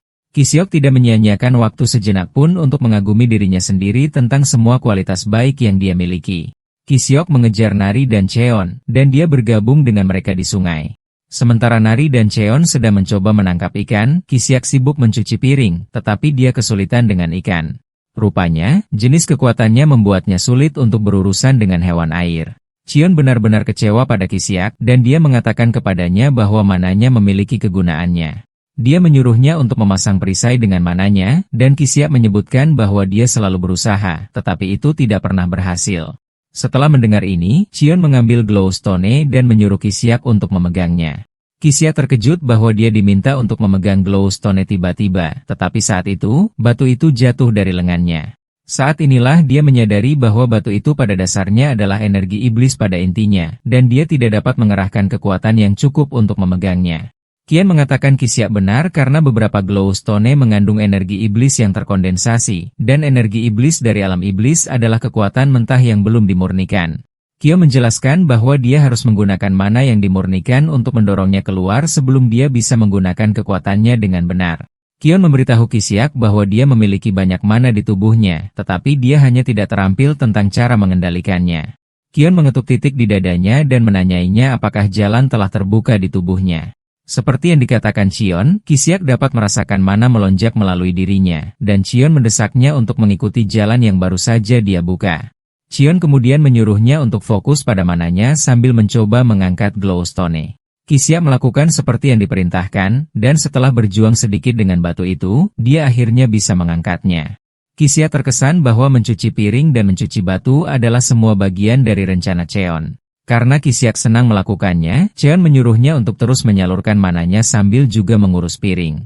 Bersemangat tentang seluruh situasi, Kisiak meyakinkan Cheon bahwa dia siap untuk melakukan segala sesuatu yang dia sebutkan. Mentions. Cheon juga terkesan dengan tekad dan kemauannya yang kuat karena jauh di lubuk hatinya. Cheon yakin bahwa Kisiak mampu melakukannya. Malam itu, Cheon menggantung glowstone di langit-langit, dan itu menjadi lampu yang bagus. Sementara semua orang tidur, Go adalah satu-satunya dengan telur itu karena dia tidur lebih awal di siang hari, dan tidak ada yang seperti tidur di tubuhnya lagi. Tiba-tiba, dia melihat Nari berdiri dari tidurnya seperti zombie, dan dia mulai berjalan keluar rumah. Anehnya, Nari berjalan keluar rumah untuk mengurus pakaiannya karena kotor. Cheonango tetap berada di kejauhan untuk bertanya-tanya mengapa gadis itu mencuci pakaian di tengah malam. Go percaya bahwa dia perlu melakukannya karena dia adalah seorang gadis dan tidak memiliki pakaian lain. Sesaat, Nari berjalan keluar dari air dengan kebahagiaan bahwa dia telah mencuci pakaiannya, dan sekarang sudah bersih. Dia merayakan kemenangan kecilnya ketika Chen melangkah keluar, bertingkah seolah-olah dia keluar untuk mendapatkan udara segar. Ketika Nari menanyainya apa yang dia lakukan di luar, dia mengklaim bahwa dia sedang berjalan-jalan dengan Gu. Cheon juga bertanya apakah dia sedang jalan-jalan, dan dia dengan gugup menjawab ya. Cheon lalu menyuruh Nari untuk diam, dan dia memasangkan ikat pinggang dan bunga di pinggangnya. Nari suka tambahan baru itu karena membuatnya terlihat keren. Tiba-tiba, mereka mendengar sesuatu yang mengganggu dari hutan, dan ini membuat Nari takut. Tapi Cheon meyakinkannya bahwa dia tidak perlu khawatir karena itu hanya belalang. Mereka mulai berjalan pulang, dan Cheon bertanya kepada Nari apakah ada hal lain yang dia butuhkan, seperti pakaian dan sepatu. Nari kemudian mengatakan dia senang dengan yang sudah diberikan Cheon padanya. Kemudian, Cheon keluar dari alam iblis mengenakan pakaian bagus tapi tanpa sepatu. Dia bermaksud untuk berbelanja karena Nari, dan orang yang lewat memandang Cheon seperti dia orang gila. Cheon tidak bisa membawa Nari keluar dari alam iblis karena dia memiliki alat pelacak yang tertanam di tubuhnya. Dan, dia juga menderita trauma. Cheon tidak pernah percaya dia akan berada di dunia manusia karena pakaian anak-anak. Saat dia berdiri mencari toko pakaian, dia didekati oleh seorang anak laki-laki lusuh yang meyakinkannya bahwa dia dapat membantunya menemukan toko pakaian seharga 10.001. Karena dia bisa dengan jelas melihat bahwa Xian bukan dari sekitar sini, dia meyakinkannya bahwa dia bisa menuntunnya ke sebuah toko. Xian bersedia membayar, tetapi dia memberitahu orang itu bahwa dia tidak punya uang kecil dan hanya akan membayar ketika dia mendapat kembalian yang lebih kecil. Anak itu tidak terkesan bahwa seorang pemburu tidak memiliki 10.001 padanya, dan dia berasumsi bahwa Qian adalah seorang pemula yang ditipu. Meskipun demikian, dia masih meminta Qian untuk mengikutinya karena dia terlihat seperti punya uang untuk membeli pakaian. Saat mereka berjalan di jalan, dia memperkenalkan dirinya sebagai Oh Bongsu, dan Qian melihat mobil patroli polisi yang ditempatkan di sekitar yang membuatnya percaya bahwa daerah kumuh itu sekarang aman. Bongsu kemudian menyebutkan bahwa dia dapat dengan jelas melihat bahwa Cheon belum lama terbangun karena dia keluar dari gerbang tanpa peralatan apapun. Bagi Bongsu, dia percaya bahwa Cheon dirampok oleh orang-orang kuat lainnya, tetapi dia memberi Cheon nasihat bahwa dia tidak boleh menyerah.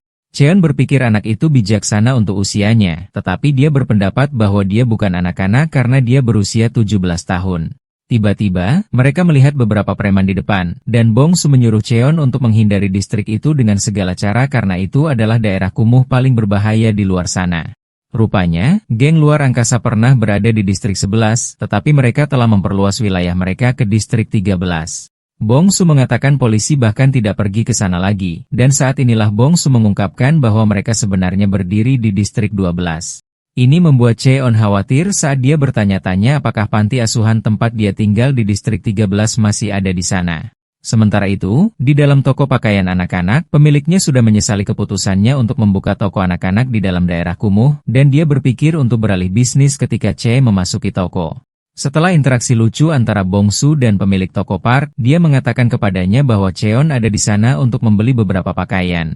Park dengan marah meraih pipi Bongsu, menyuruhnya untuk berhenti membawa pemburu bangkrut ke tokonya karena dia sudah memiliki banyak dari mereka yang berutang padanya. Park sudah mencoret Xion karena cara dia berpakaian. Rupanya, dia adalah orang yang menyuruh Bongsu untuk membawa pemburu yang menyedihkan ke toko karena mereka mengingatkannya pada mendiang saudaranya. Park mengakui ini tetapi mengatakan dia akhirnya akan kehabisan bisnis jika dia terus membantu. Sementara keduanya sibuk berdebat seperti pasangan, Xion memeriksa pakaian di ruangan itu. Saat itu, Xion menyela, mengatakan kepada mereka bahwa dia ingin membeli pakaian dan mengeluarkan tagihan 10.000.000, mengatakan itu semua uang yang dia miliki. Saat mereka melihat ini, penerimaan mereka berubah saat Park mulai bertingkah seperti pemilik toko yang baik sementara Bongsu membawa sepiring makanan ringan dan minuman untuknya. Park mulai memasarkan semua pakaian yang dia miliki di toko. Xion kemudian memberitahu pemilik toko bahwa dia membutuhkan pakaian untuk seorang gadis setengah baya dan dirinya sendiri. Park senang mendengar ini, dan dia langsung melompat ke tokonya untuk mulai mengeluarkan pakaian indah yang dia miliki. Pada akhirnya, Xion telah membeli setiap pakaian yang dia bisa dari toko, dan pemilik toko berharap harinya bisa terus seperti itu. Setelah mengemas semuanya, dia menawarkan untuk mengirimkannya, tetapi Cheon meyakinkannya bahwa dia bisa membawanya sendiri. Cheon kemudian mengeluarkan 100.000 won untuk Bongsu, dan dia mengatakan kepadanya bahwa dia punya permintaan lain untuknya. Setelah mereka keluar dari toko, Bongsu tetap diam sampai dia menuntun Cheon ke penginapan yang dia minta. Dia meyakinkannya bahwa penginapan itu aman karena ada kantor polisi di dekatnya, dan pemiliknya adalah orang yang baik. Setelah mendengar ini, Cheon masuk, menyuruh Bongsu untuk menunggunya di luar. Bongsu berdiri di luar memikirkan apa yang terjadi di toko. Dia percaya ada sesuatu yang aneh karena Cheon memberinya 100.000 won dan juga membelikannya pakaian. Dia percaya bahwa Cheon adalah salah satu orang yang memancing anak-anak untuk menculik mereka, meninggalkannya dengan pilihan apakah akan lari atau tidak. Pada saat yang sama, dia memikirkannya dan menyadari bahwa Cheon mungkin benar-benar orang yang baik. Sesaat, Cheon kembali keluar dan mengatakan bahwa Bongsu benar tentang pemiliknya yang baik. Tiba-tiba, dia menyerahkan kunci kepada Bongsu, mengatakan dia dapat dengan jelas melihat bahwa dia tinggal di jalanan. Cian telah membayar sewa 1 tahun di muka sehingga dia bisa mulai tinggal di sana. Dan sebagai tambahan, dia juga telah membayar makanannya. Cian menyuruh Bongsu untuk memastikan bahwa dia makan dengan benar. Dan setelah menyelesaikan semuanya, dia memberitahu Bongsu bahwa dia akan pergi. Tepat saat Cian hendak memasuki gerbang untuk kembali ke alam iblis, Bongsu terpaksa bertanya kepadanya apakah dia memiliki motif tersembunyi karena dia baru bertemu dengannya hari itu. Bongsu tidak percaya bahwa Cian melakukan semua hal baik untuknya, dan Cian mengatakan kepadanya bahwa melakukan semua yang dia lakukan pada dasarnya mengingatkannya tentang bagaimana dulu. Cian menyebutkan bahwa dia pernah seperti Bongsu meskipun itu sudah lama sekali. Dengan ini, Cian melangkah ke alam iblis. Dan pada saat dia kembali, Nari sudah khawatir karena Cheon keluar tanpa mengatakan apa-apa. Cheon kemudian menyebutkan bahwa dia pergi keluar untuk mendapatkan hadiah Nari. Dia menjatuhkan tas itu bersamanya, dan itu pada dasarnya diisi dengan pakaian bagus. Nari sangat senang dengan pakaian bagus yang dibelikan Cheon untuknya, dan dia mendesaknya untuk membawa mereka ke dalam rumah untuk mencobanya.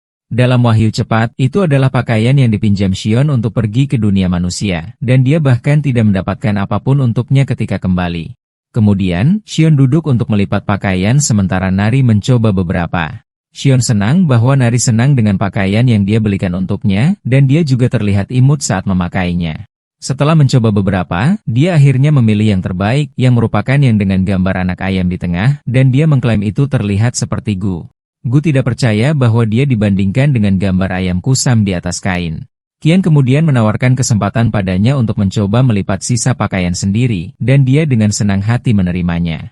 Gu kemudian menyebutkan bahwa tidak ada ruang di rumah untuk semua pakaian yang dibawa Cheon kembali.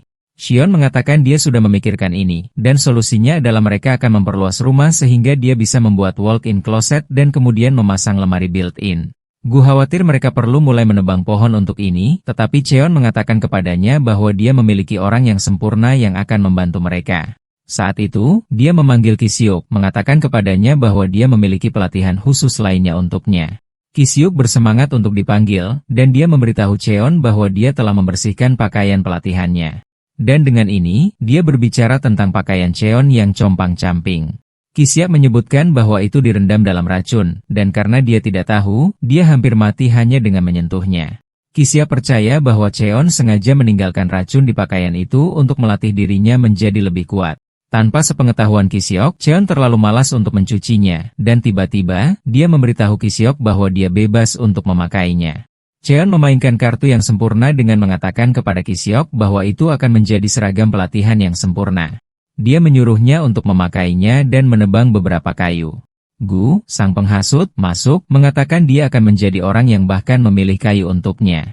Kisya segera menjadi khawatir karena dia mungkin benar-benar mati hanya dengan mengenakan pakaian itu, dan Cheon membuatnya lebih sulit dengan menyuruhnya pergi menebang pohon. Tiba-tiba, Nari berteriak dari dalam rumah mengatakan ada sesuatu yang salah dengan telurnya. Kelompok itu masuk rumah, dan Cheon percaya telur itu akan segera menetas, itulah sebabnya gerakannya semakin keras. Kiseok khawatir monster tingkat bencana akan keluar dari telur itu, tetapi Nari tidak setuju, mengatakan itu akan menetas monster yang lucu. Keduanya berdebat ketika telur mulai menetas, dan yang keluar pertama adalah beberapa cakar yang sangat tajam. Kelompok itu tetap penasaran sampai seluruh telur menetas, mengungkapkan makhluk di dalamnya, tetapi Nari dan Kiseok benar-benar bingung karena makhluk itu bukan yang pernah mereka lihat sebelumnya. Ia memiliki tubuh ular sementara kakinya terlihat seperti kaki burung. Makhluk itu tidak membuang waktu melompat dari meja ke wajah Kiseok dan dia hampir mati ketakutan. Kemudian, Kiseok mulai menebang pohon seperti yang diminta oleh tuannya. Gu duduk di kepalanya untuk memantau dan mengawasi. Dan saat menebang pohon, Kiseok mengalami masa sulit karena racun yang ada di pakaian itu. Kiseok tidak percaya bahwa Cheon berjalan-jalan dengan sempurna dengan pakaian terkutuk itu. Cheon, di sisi lain, baru saja bersenang-senang setelah melipat pakaian. Nari kemudian muncul dengan makhluk itu di tangannya, memberitahu Cheon bahwa itu tampaknya makhluk yang penurut dan baik. Cheon percaya bahwa makhluk itu setia kepada Nari karena ia dapat mengetahui bahwa dialah yang menyelamatkan hidupnya. Namun, pertanyaan tentang apa yang akan mereka berikan masih ada. Cheon kemudian menyarankan agar mereka menamainya Sasa karena sebagian adalah ular. Nari masih mendiskusikan ini dengan Cheon ketika Sasa melompat dan berlari menuju hutan. Cheon senang bahwa keduanya bersenang-senang bersama, yang berbicara baik untuk keluarga. Cheon kemudian memberitahu Gu bahwa dia belum pernah melihat makhluk seperti Sasa sebelumnya, dan Gu mengatakan hal yang sama, yang mungkin berarti itu adalah spesies langka. Namun, Gu tahu bahwa sudah pasti bahwa monster itu berasal dari wilayah gunung berapi, dan karena ini, mereka perlu mengawasi Mandragora. Rupanya, monster dari zona vulkanik menganggap spesies tipe tanaman sebagai makanan lezat. Pada dasarnya, mereka mengunyah setiap tanaman yang mereka lihat karena tanaman langka di wilayah tersebut. Selain itu, mereka menyukai tanaman yang dipenuhi dengan energi iblis yang kuat. Karena ini, gue yakin bahwa monster itu akan mencoba menggali Mandragora sehingga bisa memakannya. Sama seperti yang diprediksi Gu, monster itu sudah menuju ke ladang Mandragora, dan tatapan terjadi di antara mereka. Nari ingin menghentikan mereka, tetapi Cheon mengatakan tidak perlu untuk ini. Dia percaya bahwa mereka adalah monster, dan mereka perlu saling berhadapan bahkan sekali untuk menyelesaikan perbedaan mereka. Karena Sasa masih sangat muda, Cheon tidak berpikir itu menimbulkan banyak bahaya bagi tanaman. Saat itu, Sasa mengincar Mandragora terkecil, tetapi yang terbesar memblokirnya. Mandragora segera melompat ke formasi pertahanan kemudian serangan balik, dan seperti yang diharapkan, Mandragora kedua meluncurkan serangan balik. Namun, Sasa memblokir serangan itu dengan ekornya sambil terlihat seperti tersenyum.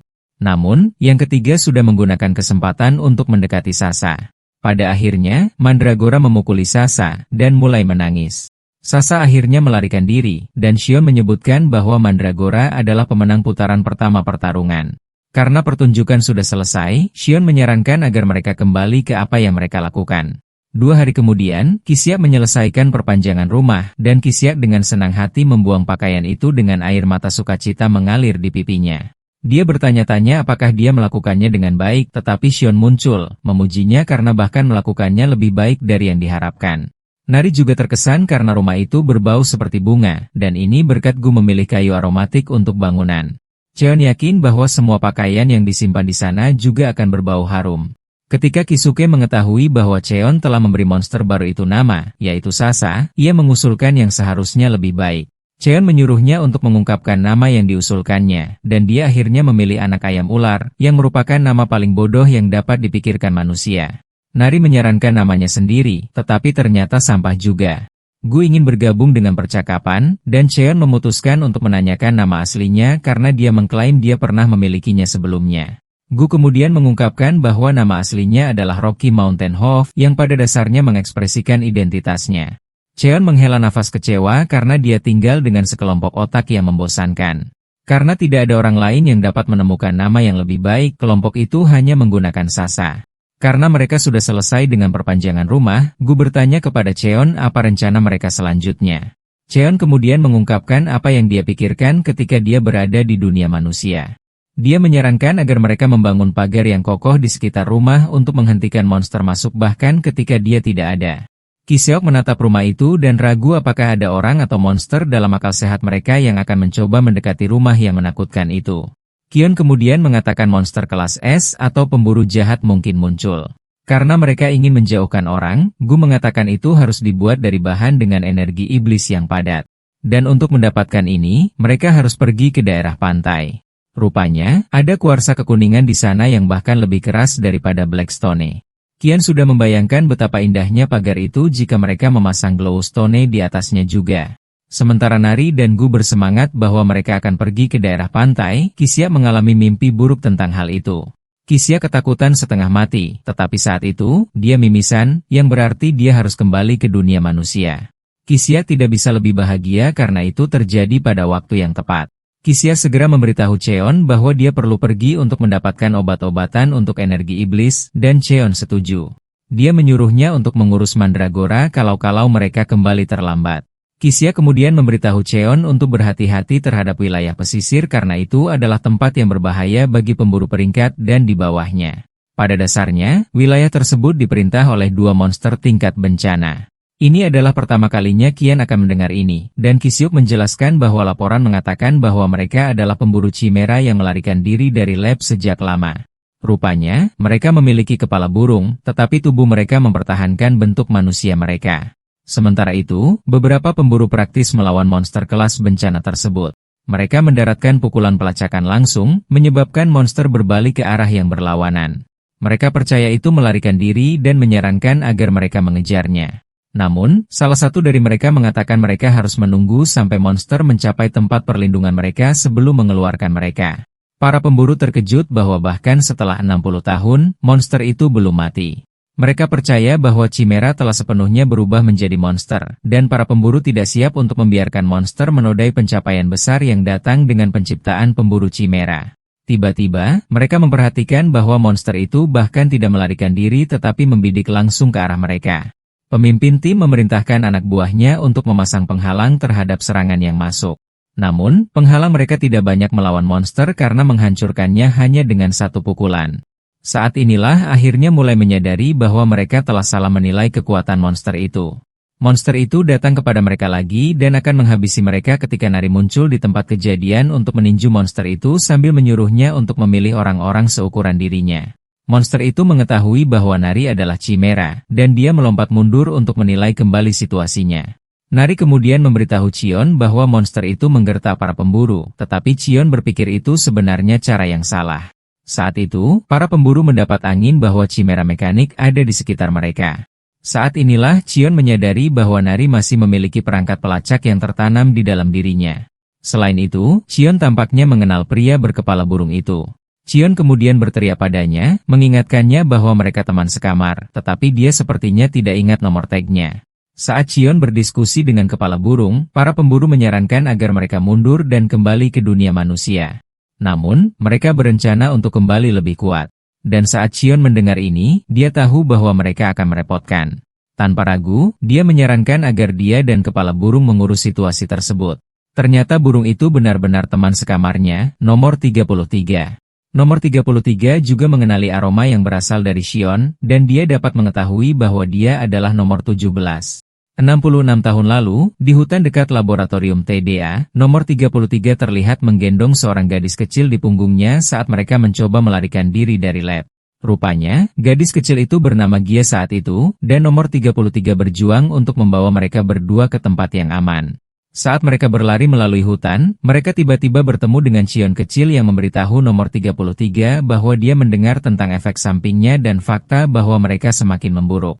Cheon mengatakan kepadanya bahwa itu akan tetap berakhir buruk baginya jika dia tidak kembali dalam 3 hari karena mantra detonasi akan mulai berlaku dan membunuhnya. Namun, Cheon mengatakan saudara perempuannya, Jia, belum dijadwalkan untuk diakhiri. Cheon menyarankan agar nomor 33 tetap di lab di mana dia bisa mendapatkan penekan untuk efek sampingnya sehingga dia bisa hidup sedikit lebih lama bahkan jika itu hanya sehari. Nomor 33 kemudian memberitahu Cheon bahwa dia tidak akan pernah tahu bagaimana perasaan mereka karena dia tidak memiliki efek samping seperti yang lainnya. Nomor 30 membaringkan saudara perempuannya dan memberitahu Cheon bahwa yang dia pedulikan hanyalah hidup bebas. Dan untuk mendapatkan ini, dia siap melawan Cheon untuk menyingkirkannya. Saat itu, Sean membuka gerbang ke alam iblis untuknya, mengejutkan nomor 33 karena dia tidak pernah menyangka dia memiliki batu gerbang. Pada dasarnya, mereka tahu bahwa ada dua pilihan bagi mereka jika mereka melangkah ke alam iblis. Entah sel manusia mereka diracuni oleh energi iblis atau sel monster mereka menyerap energi iblis dan diaktifkan. Kion memberitahu nomor 33 bahwa alam iblis adalah pilihan terbaik baginya karena dia ingin hidup bebas sampai dia mati. Pada dasarnya, mantra detonasi lab tidak akan aktif jika mereka menyeberang ke alam iblis. Nomor 33 bertanya kepada Qian apakah ada cara untuk bertahan hidup di alam iblis, dan dia mengatakan kepadanya bahwa dia harus membangun mana yang cukup untuk melindungi tubuh dan pikirannya dari energi iblis. Qian mengakui bahwa itu mungkin tidak mudah baginya karena kemampuannya saat ini, tetapi dia cukup yakin bahwa masa depan menyimpan ketidakpastian. Nomor 33 mengatakan dia mungkin tidak tahu mengapa Qian membantu mereka, tetapi dia tetap menerima bantuan itu. Sebelum memasuki alam iblis, nomor 33 mengatakan mereka telah menjadi teman sekamar selama 4 tahun, tetapi masih tidak tahu nama satu sama lain. Saat inilah nomor 33 akhirnya mengungkapkan bahwa namanya adalah Yu Baom. Sekarang di masa sekarang, Xion menempatkan para pemburu dalam keadaan kendali pikiran untuk menghapus ingatan mereka. Dan begitu dia menyadari bahwa itu bekerja dengan sempurna, dia melepaskan mereka. Rupanya, Xion memiliki sel-sel ramuan pelupaan yang ditransplantasikan ke dalam tubuhnya, dan ini menyebabkan hipnosis dan kehilangan ingatan. Yu Biom tidak percaya jumlah hal yang disuntikan ke tubuh Xion hanya karena dia tidak pernah menunjukkan efek samping. Xion memberitahu pria itu bahwa banyak yang sebenarnya terjadi setelah dia pergi. Nari kemudian menyeret pakaian Xion untuk menanyakan apakah dia mengenal Yu Biom dari suatu tempat. Karena mereka memainkan permainan asli, Xion memberitahu Nari bahwa Yu Beom berasal dari suku burung pipit, mengejutkan Yu Beom sendiri. Xion bahkan membuatnya lebih menyenangkan dengan menggoda Nari, menanyainya apakah suku burung pipit dan suku kelapa adalah sekutu. Nari dengan cepat menjawab bahwa mereka sebenarnya adalah sekutu. Sementara keduanya mengatakan ini, Yu Beom tetap benar-benar bingung. Saat itu, Nari menundukkan kepalanya untuk meminta maaf kepada Cheon, mengatakan dia menyerangnya karena dia pikir dia adalah orang jahat. Nari segera mulai mengeluh tentang rasa lapar, dan Cheon bertanya kepada Yu Biom apakah dia punya makanan di rumahnya.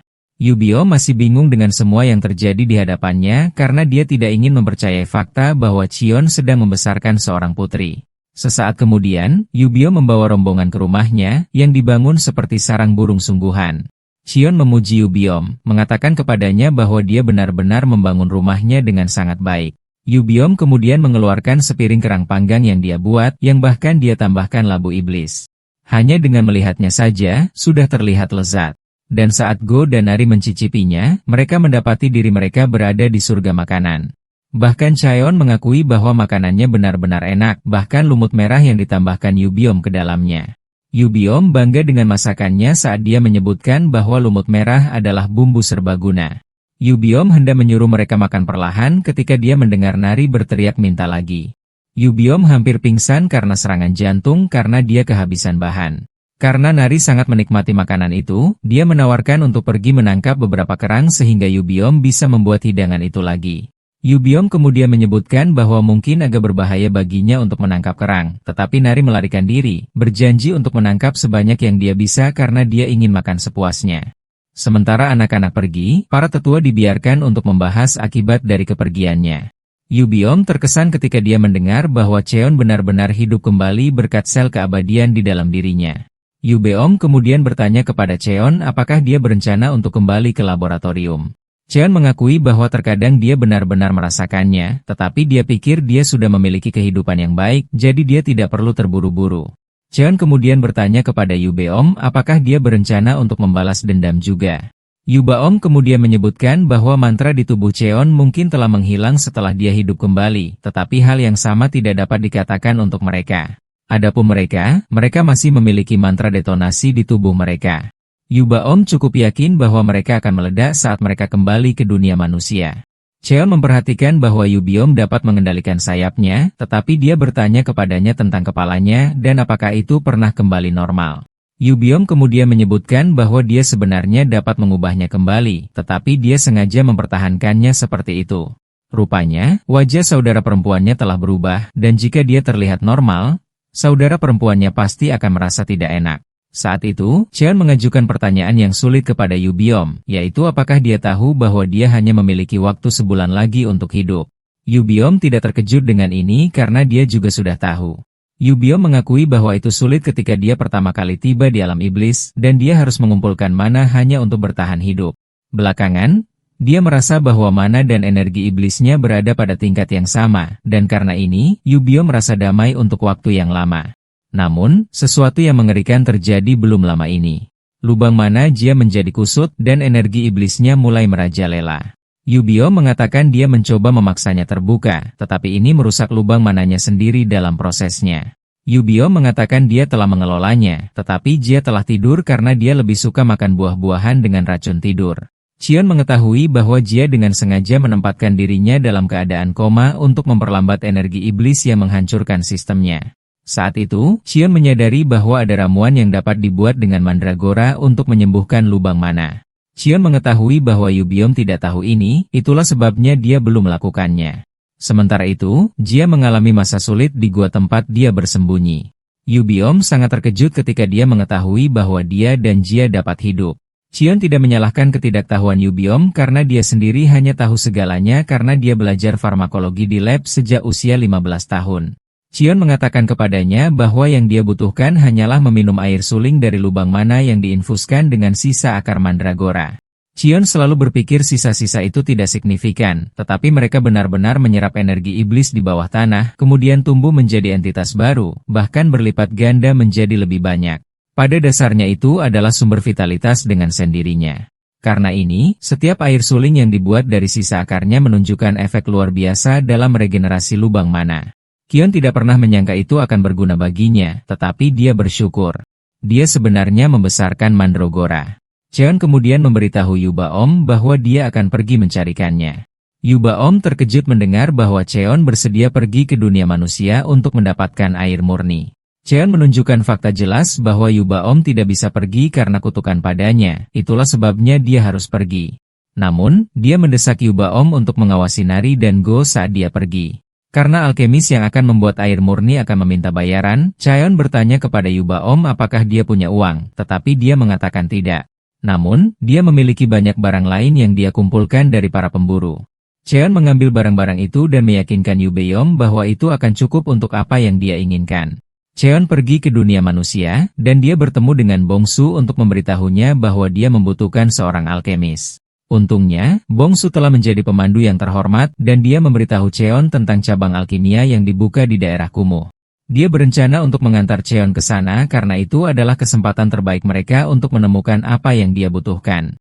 Cheon memperhatikan bahwa Bongsu memakai karung pasir di lengan dan kakinya, dan dia bertanya mengapa. Bongsu menyebutkan bahwa dia sedang membangun stamina agar dia bisa menjadi kuat seperti Cheon. Qian terkejut mendengar ini, dan Bongsu mengatakan kepadanya bahwa dia sudah tahu bahwa Qian adalah pemburu yang luar biasa karena dia pada dasarnya memasuki dunia iblis hanya dengan tubuh telanjangnya. Sesaat kemudian, mereka tiba di toko alkimia, dan Bongsu memberitahu Qian bahwa kepala cabang baru tiba belum lama ini, dan dikatakan bahwa dia sangat terampil. Selain keterampilannya, dia memiliki kepribadian yang baik. Saat itu, mereka melihat manajer yang dimaksud di kejauhan, menerima telepon dari rentenir. Bongsu menyebutkan bahwa manajer itu awalnya bekerja di cabang Gold City selama 20 tahun, tetapi dia diturunkan pangkat dan dipindahkan ke daerah kumuh. Dan selain itu, mereka juga memotong gajinya. Qian percaya bahwa orang itu melakukan kesalahan, itulah sebabnya dia jelas diturunkan pangkat. Bongsu kemudian menjelaskan bahwa dari apa yang dia dengar, salah satu atasannya diam-diam mengambil uang dari paket yang ditujukan untuk daerah kumuh. Namun, ketika alkemis Kim melaporkannya, dia diusir karena dianggap sebagai pembuat onar, yang membuatnya berakhir di daerah kumuh. Saat itu, Kim memperhatikan kehadiran Bongsu, dan wajah sedihnya langsung cerah. Bongsu kemudian memberitahu Kim bahwa Cheon membutuhkan seorang alkemis. Cheon menggunakan kekuatannya untuk mengakses orang itu, dan dia dapat melihat bahwa dia jelas terampil. Setelah dia selesai memasangkan mereka bersama, Bongsu pergi, mengklaim bahwa dia perlu pergi dan berlatih. Di dalam kantor alkimia, petugas itu mengeluh tentang hasil yang rendah ketika Cheon dan manajer memasuki ruangan. Setelah masuk, Qian segera membahas intinya, menanyakan kepada Kim apakah dia dapat membuat lubang mana murni menggunakan mandragora karena dia adalah seorang alkemis peringkat A. Qian menambahkan bahwa dia membutuhkan sekitar 2 liter air murni. Kim percaya bahwa Qian mengatakan omong kosong karena dia tahu bahwa tidak ada mandragora di daerah kumuh. Dan selain itu, dia bertanya-tanya bagaimana Cheon tahu pangkatnya. Kim hendak menolak tawaran itu karena kekurangan bahan ketika Cheon menarik akar mandragora kecil yang mengandung energi iblis yang padat, mengejutkan Kim. Kim benar-benar terkejut karena akarnya terlihat sangat segar seperti baru saja dipanen. Cheon kemudian menyebutkan bahwa dia berencana untuk membayar layanan Kim dengan spesialisasi dari wilayah pesisir. Dia memberi Kim tas itu, menyuruhnya untuk menilai semua yang ada di dalam tas itu. Kim melihat ke dalam tas untuk melihat mutiara hitam peringkat S, membuatnya terkejut karena bahkan Markas belum pernah melihatnya. Selain itu, ada kerang raksasa dan lumut merah. Chiun kemudian bertanya kepada Kim apakah semuanya akan cukup untuk menutupi biaya pembuatan, dan dia mengatakannya.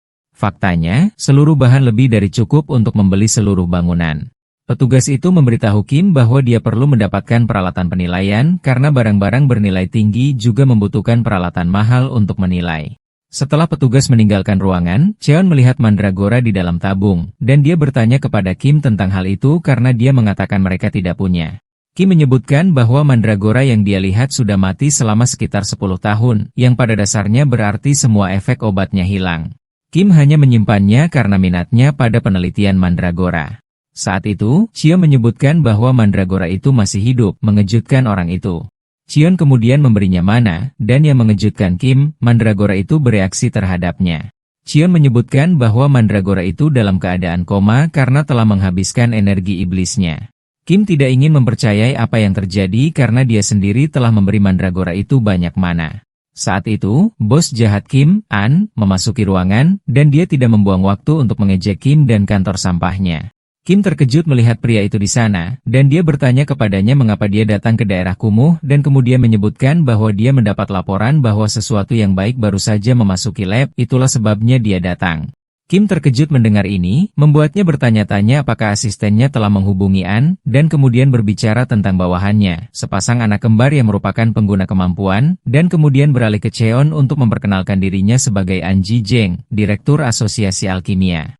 Dia ingin Cheon ikut dengannya ke Gold City, dan dia berjanji untuk menjaganya. Anna melanjutkan dengan mengatakan dia siap memberi Cheon kontrak eksklusif yang tidak akan pernah dia dapatkan dari Kim. Cheon kemudian bertanya kepada An tentang kutil di hidungnya karena dia ingin tahu hubungannya dengan An Bokdeok dan tertawa terbahak-bahak ketika dia mendengar ini, dan dia mengungkapkan bahwa Bokdeok adalah kakeknya. Cheon dapat dengan jelas melihat kemiripan sampah di antara mereka berdua karena Bokdeok adalah orang yang bertanggung jawab atas eksperimen yang membuatnya menjadi chimera. Dia adalah ilmuwan sampah yang tidak pernah peduli dengan anak-anak, dan dia bahkan memiliki kutil di hidungnya seperti cucunya. Saat Qian memastikan bahwa mereka serupa, Qian memukul An dengan aura yang begitu besar sehingga dia jatuh berlutut.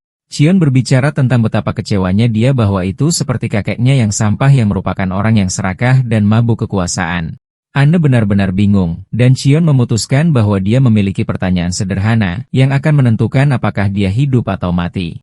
Dengan begitu banyak amarah di matanya, Qian bertanya dan apakah laboratorium TDA masih ada dan menjawab bahwa dia tidak tahu apa yang Qian bicarakan, membuat Qian bertanya lagi apakah dia benar-benar tidak tahu tentang laboratorium penelitian Chimera tempat Bokdeok bekerja sebagai peneliti senior. Kim bersembunyi di balik sesuatu, dan dia terkejut mendengar bahwa Bokdeok yang memenangkan hadiah perdamaian, sebenarnya bekerja di lab ilegal. Masih di lantai, An memarahi Cheon, menyuruhnya untuk tidak menodai nama ayahnya karena dia bekerja keras untuk memelihara generasi berikutnya di universitas. Bahkan setelah pensiun, dia menyumbangkan seluruh kekayaannya kepada keluarga korban gerbang, yang membuatnya mendapatkan hadiah perdamaian. Qian tahu bahwa Bokdeok memutuskan untuk melakukan pertobatan publik setelah membunuh begitu banyak orang di belakang layar. Qian mengharapkannya untuk masih hidup karena dia adalah orang yang terbangun, tetapi dia meninggal begitu cepat. Qian kemudian bertanya apakah itu efek samping dari jatuh dari jendela, dan ini mengejutkan Han karena insiden itu tidak diketahui publik dan ingin tahu tentang ini. Dan Qian menyebutkan bahwa dialah yang mendorong Bokdeok dari jendela karena dia mengubah anak-anak yang diculik menjadi chimera. Dia mengancam akan mendorong mereka ke gerbang, tetapi Qian mengambil tindakan terlebih dahulu, dan dia mendorong orang itu dari jendela. Qian kemudian memberitahu An bahwa dia akan memberinya hanya satu kesempatan. Dia ingin An kembali dan melihat ke laboratorium penelitian TDA. Qian memberitahu An bahwa dia akan berada di sana untuk menemukannya ketika waktunya tepat. Qian terkejut bahwa dia bertemu dengan keturunan Bokdeok di daerah kumuh. Dia ingat bagaimana mereka menyiksanya dengan eksperimen yang menyakitkan ketika dia berusia 9 tahun, dan bagian monster mulai muncul di tubuhnya di usia 20-an. Sejak saat itu, dia benar-benar tidak ingat apa yang terjadi. Dia tahu bahwa dia pada dasarnya mengikuti perintah dan naluri tanpa bisa berpikir sendiri. Tiba-tiba dia menyadari bahwa nama lab mungkin telah berubah karena sudah lama sekali. Tak lama kemudian, Kim kembali dari labnya dengan air murni yang diinginkannya. Qian terkesan bahwa dia sangat cepat tentang hal itu meskipun dia adalah seorang alkemis peringkat A. Kim mengungkapkan bahwa bahannya sangat bagus sehingga semuanya berjalan lancar. Saat itu, Cheon bertanya kepada Kim apakah dia bersedia menandatangani kontrak pribadi dengannya, dan dia berjanji untuk memberinya sisa bahan. Kim terkejut ketika dia mendengar Cheon menawarkan kepadanya kontrak eksklusif selain bahan-bahan mahal yang dia miliki. Kim mulai menangis haru saat mendengar ini, membuat Cheon bingung karena dia pikir dia telah menawarkan kesepakatan yang buruk. Kim kemudian menyebutkan bahwa dia awalnya berasal dari daerah kumuh, dan ketika dia masih muda, orang tuanya mengambil pinjaman pribadi yang sangat besar. Dia berjanji akan membayarnya kembali, tetapi tidak peduli seberapa keras dia mencoba, dia selalu terjebak di tempat yang sama. Apa yang baru saja Cheon lakukan untuknya dianggap sebagai kebaikan terbesar, membuatnya bertanya-tanya seberapa banyak dia bisa membalasnya. Cheon tidak percaya bahwa orang itu sudah berpikir untuk membayarnya kembali. Chian kemudian memberitahu Kim bahwa yang dia inginkan hanyalah mereka terus bekerja sama.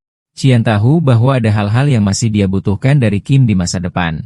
Karena urusannya sudah selesai, dia berpikir bahwa sudah waktunya untuk kembali, tetapi dia berharap tidak ada yang salah selama dia pergi. Seperti yang dia khawatirkan, dia mengamuk dan memukuli Yubaom. Bahkan saat dipukuli, Yubaom sangat bertekad untuk menepati janjinya untuk menjaga anak-anak tetap aman. Yubaom akhirnya memutuskan untuk melibatkan saudara perempuannya dalam pertempuran sengit dan dia melesat ke arahnya dengan kecepatan tinggi. Dia menjatuhkannya ke tanah, tetapi tiba-tiba, penghalang aneh menutupi dirinya. Yobiom bertanya-tanya apa yang terjadi ketika dia akhirnya menyadari bahwa Cheonlah yang memasang penutup ubur-ubur padanya untuk menahannya. Semua orang lega dengan kedatangan Cheon, dan Yobiom bertanya kepadanya apakah dia mendapatkan obatnya. Cheon meyakinkannya bahwa dia membawanya. Dia menyuruhnya untuk memberikan sebotol kepada Cheon dan mengambil yang lain untuk dirinya sendiri. Setelah minum obat, Cheon menjadi tenang, dan dia kemudian bangun di malam hari dengan Nari tidur di sampingnya. Cheon berdiri, berpikir itu mimpi sampai dia melihat Yubaom dan Cheon duduk bersama di dekat api.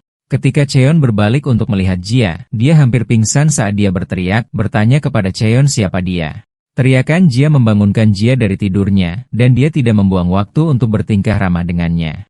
Yubaom kemudian menyuruh Jia untuk memeriksa lubang mananya, dan ketika dia melakukannya, dia menyadari bahwa itu benar-benar sembuh. Selain itu, wajahnya telah kembali normal. Jia sangat kagum dengan hal ini, dan dia bertanya kepada Yubaom di mana dia menemukan orang-orang di rumah mereka. Yubaom terkejut bahwa dia tidak mengenali Cheon padahal dialah yang selama ini menangis ingin melihatnya. Yubaom mengerti bahwa sudah lama sekali, itulah sebabnya dia tidak mengenalinya. Namun, setelah melihat dengan seksama, Jia akhirnya menyadari bahwa Chian adalah nomor 17. Dia berlari ke saudara laki-lakinya untuk memastikan apakah dia benar-benar melihat nomor 17, dan dia berkata ya. Alih-alih bertingkah ramah, Chian memutuskan untuk menunjukkan auranya dengan bertanya apakah ada lumut merah lagi. Yubio menjawab bahwa tidak ada lagi lumut merah, tetapi Jia tidak terkejut karena Cheon selalu menjadi orang yang paling tidak berempati. Meskipun demikian, dia melepas topengnya untuk berterima kasih kepada Cheon atas semua yang telah dia lakukan sejauh ini. Tiba-tiba, Nari melihat sesuatu yang berkilauan di laut, dan dia menjelaskan bahwa itu adalah peri laut. Rupanya, mereka pada dasarnya adalah kuda laut yang hidup jauh di laut, tetapi Gia dan Yubeyo memberi mereka julukan peri laut karena mereka terlihat seperti peri ketika bermain dengan mereka. Rupanya, kuda laut hanya keluar pada malam hari dan kembali saat matahari terbit. Jia mengungkapkan bahwa jika mereka mengikuti peri laut, mereka dapat menemukan kuarsa bercahaya kuning. Saat inilah Cheon menyadari bahwa dia benar-benar melupakan tujuan utamanya. Cheon kemudian bertanya kapan matahari akan terbit, dan Jia mengatakan itu akan segera keluar. Karena ini masalahnya, Cheon memutuskan bahwa dia perlu berenang. Sementara itu, di luar, para ilmuwan telah mencatat lokasi terakhir yang diketahui dari Chimera Mekanik adalah wilayah pesisir. Para ilmuwan sedang mengadakan pertemuan ketika An menelepon Myungdu, menanyakan apakah dia tahu sesuatu tentang laboratorium TDA. Myungdu mengatakan dia belum pernah mendengar tentang lab itu, dan On menyebutkan bahwa itu adalah lab ilegal yang dijalankan sejak lama. Myungdu mencoba memberitahu On bahwa lab penelitian Hanbit tidak melakukan hal-hal yang dia cari. Myungdu menyebutkan bahwa Bokdeok selalu menyuruhnya untuk menjadi peneliti yang jujur dan tegak. Setelah panggilan itu, Myungdu mulai bertanya-tanya bagaimana An tahu tentang lab ilegal itu. Sesaat kemudian, salah satu pelayannya memasuki ruangan, mengatakan kepadanya bahwa mereka telah berhasil menciptakan mandragora logam cair. Myungdu senang dengan ciptaan barunya karena mandragora cukup luar biasa dalam hal kekerabatan. Dia senang bahwa dia meninggalkan sedikit logam cair. Dia cukup yakin bahwa mandragora logam akan mengejar Nari dan akan dapat menemukannya dengan cepat. Dia kemudian memerintahkan agar mereka melipat gandakan hadiah untuk Nari dan juga melibatkan semua pemburu kelas A. Dia sangat ingin menemukan Nari apapun yang terjadi karena dia menganggapnya sebagai mahakarya hidupnya. Kembali di alam iblis, Yubiom berdiri di depan laut dan mengingat percakapan yang dia lakukan dengan Cheon tentang kuarsa. Rupanya, Cheon telah mengatakan kepadanya bahwa dia ingin menggunakannya untuk rumahnya, mengejutkan Yubiom. Yubiom menyadari bahwa Cheon bersenang-senang di alam iblis. Cheon kemudian bertanya kepada Yubiom apakah dia ingin mengunjungi dunia manusia, dan Yubiom mengatakan dia tidak sepenuhnya penasaran, tetapi dia ingin melihat bagaimana keadaan telah berubah. Cheon kemudian mengatakan kepadanya bahwa dia benar-benar dapat membantunya menyingkirkan kutukan di tubuhnya. Yubaom penasaran tentang ini, dan Cheon memberitahu Yubaom tentang alkemis, mengatakan Kim cukup terampil. Cheon mengatakan dia ingin meminta Kim untuk meneliti mantra, tetapi dia mendesak Yubaom untuk tidak terlalu berharap. Yubaom mulai menangis sambil bertanya kepada Cheon mengapa dia selalu membantu mereka padahal mereka tidak pernah melakukan apapun untuknya sebelumnya. Cheon mengungkapkan bahwa melihat saudara kandung itu membuatnya terkesan dan membuatnya bertanya-tanya apakah ada sesuatu yang lebih penting daripada bertahan hidup. Cheon mengatakan bahwa dengan membantu Yubaom dan saudara perempuannya, dia percaya bahwa dia akan menemukan jawaban. Sekarang berdiri di depan laut yang jernih, saudara perempuannya tiba-tiba muncul di kejauhan dan melemparkan tali kepadanya menyuruhnya untuk menariknya. Tanpa mengetahui apa itu, Yubio menariknya tetapi menyadari bahwa itu sebenarnya sangat berat. Yubio menggunakan seluruh kekuatannya untuk menariknya dengan keras, dan dia berhasil mengeluarkan benda berat itu dari air. Ternyata itu adalah sejumlah besar kuarsa. Yubiom benar-benar terpukau ketika dia melihat ini karena dia tidak percaya bahwa Cheon dan timnya menambang sesuatu yang begitu besar. Nari dan Cheon bersenang-senang berenang di air sambil menambang kuarsa. Ketika mereka sampai di istana pelaut, itu sangat indah, seperti istana kuning. Nari memberitahu Cheon bahwa dia ingin mereka mengunjungi istana lain waktu. Karena banyaknya batu di sana, Yubaom bertanya kepada Cheon bagaimana dia berencana untuk memindahkannya ke rumahnya. Cheon kemudian mengatakan dia harus mulai memikirkan hal itu. Tiba-tiba, dia melihat burung beo terbang di atas mereka. Dia bertanya-tanya mengapa seekor burung yang biasanya bergerak dalam kelompok tiba-tiba terbang sendirian. Nari terpukau dengan pemandangan burung beo itu, dan dia mengatakan itu terlihat sangat cantik. Tapi Jia mengatakan kepadanya bahwa dia akan berubah pikiran ketika dia bergerak lebih dekat. Jia mengatakan burung-burung itu panjangnya lebih dari 4 meter, dan mereka sangat ganas. Karena betapa mengerikannya mereka, Jia dan Yubeom bahkan tidak main-main dengan mereka. Namun, Yubeom sudah tahu ide gila yang ada di benak Cheon. Cheon membenarkan ini dengan mengatakan dia pada dasarnya mencari truk dan burung itu muncul. Kembali di rumah, Kishuk masih berusaha membangun mananya, dan dia dapat melihat bahwa lubang mananya benar-benar semakin besar. Dia terkesan dengan apa yang telah dia capai, dan dia percaya bahwa mimpinya untuk menjadi pemburu peringkat A mungkin benar-benar terwujud. Dia sedang memikirkan hal ini ketika mandragora logam muncul di belakangnya. Dia panik melihat makhluk aneh itu, tapi kekhawatirannya belum berakhir karena di belakang mandragora berdiri 3 pemburu kelas A yang menakutkan juga. Para pemburu mengenali Kisyak berkat kepalanya yang botak, dan mereka tidak membuang waktu untuk mengejeknya. Rupanya, mereka adalah orang-orang yang menindas Kisyak ketika dia pergi untuk melamar ujian promosi. Kisyak panik ketika dia tiba-tiba menyadari bahwa 3 mandragora di kebun berdiri tegak, dan mereka melakukannya dengan cara yang paling modis. Para pemburu bersemangat tentang mandragora karena betapa berharganya mereka. Salah satu pemburu mendekati mandragora untuk mencoba menipunya. Kisyak sudah bersiap untuk mengorbankan hidupnya untuk melindungi para mandragora ketika mandragora terbesar menendang pemburu itu begitu keras sehingga dia terlempar ke kejauhan. Anehnya, Yubeo dan Gia tiba di rumah pada saat yang sama, membuat mereka bertanya-tanya siapa yang menyebabkan masalah di rumah Cheon. Rupanya, keduanya mendahului Cheon untuk sampai ke rumahnya karena burung paruh bengkok terbang sangat lambat berkat Cheon yang memukulinya saat mencoba menjinakkannya.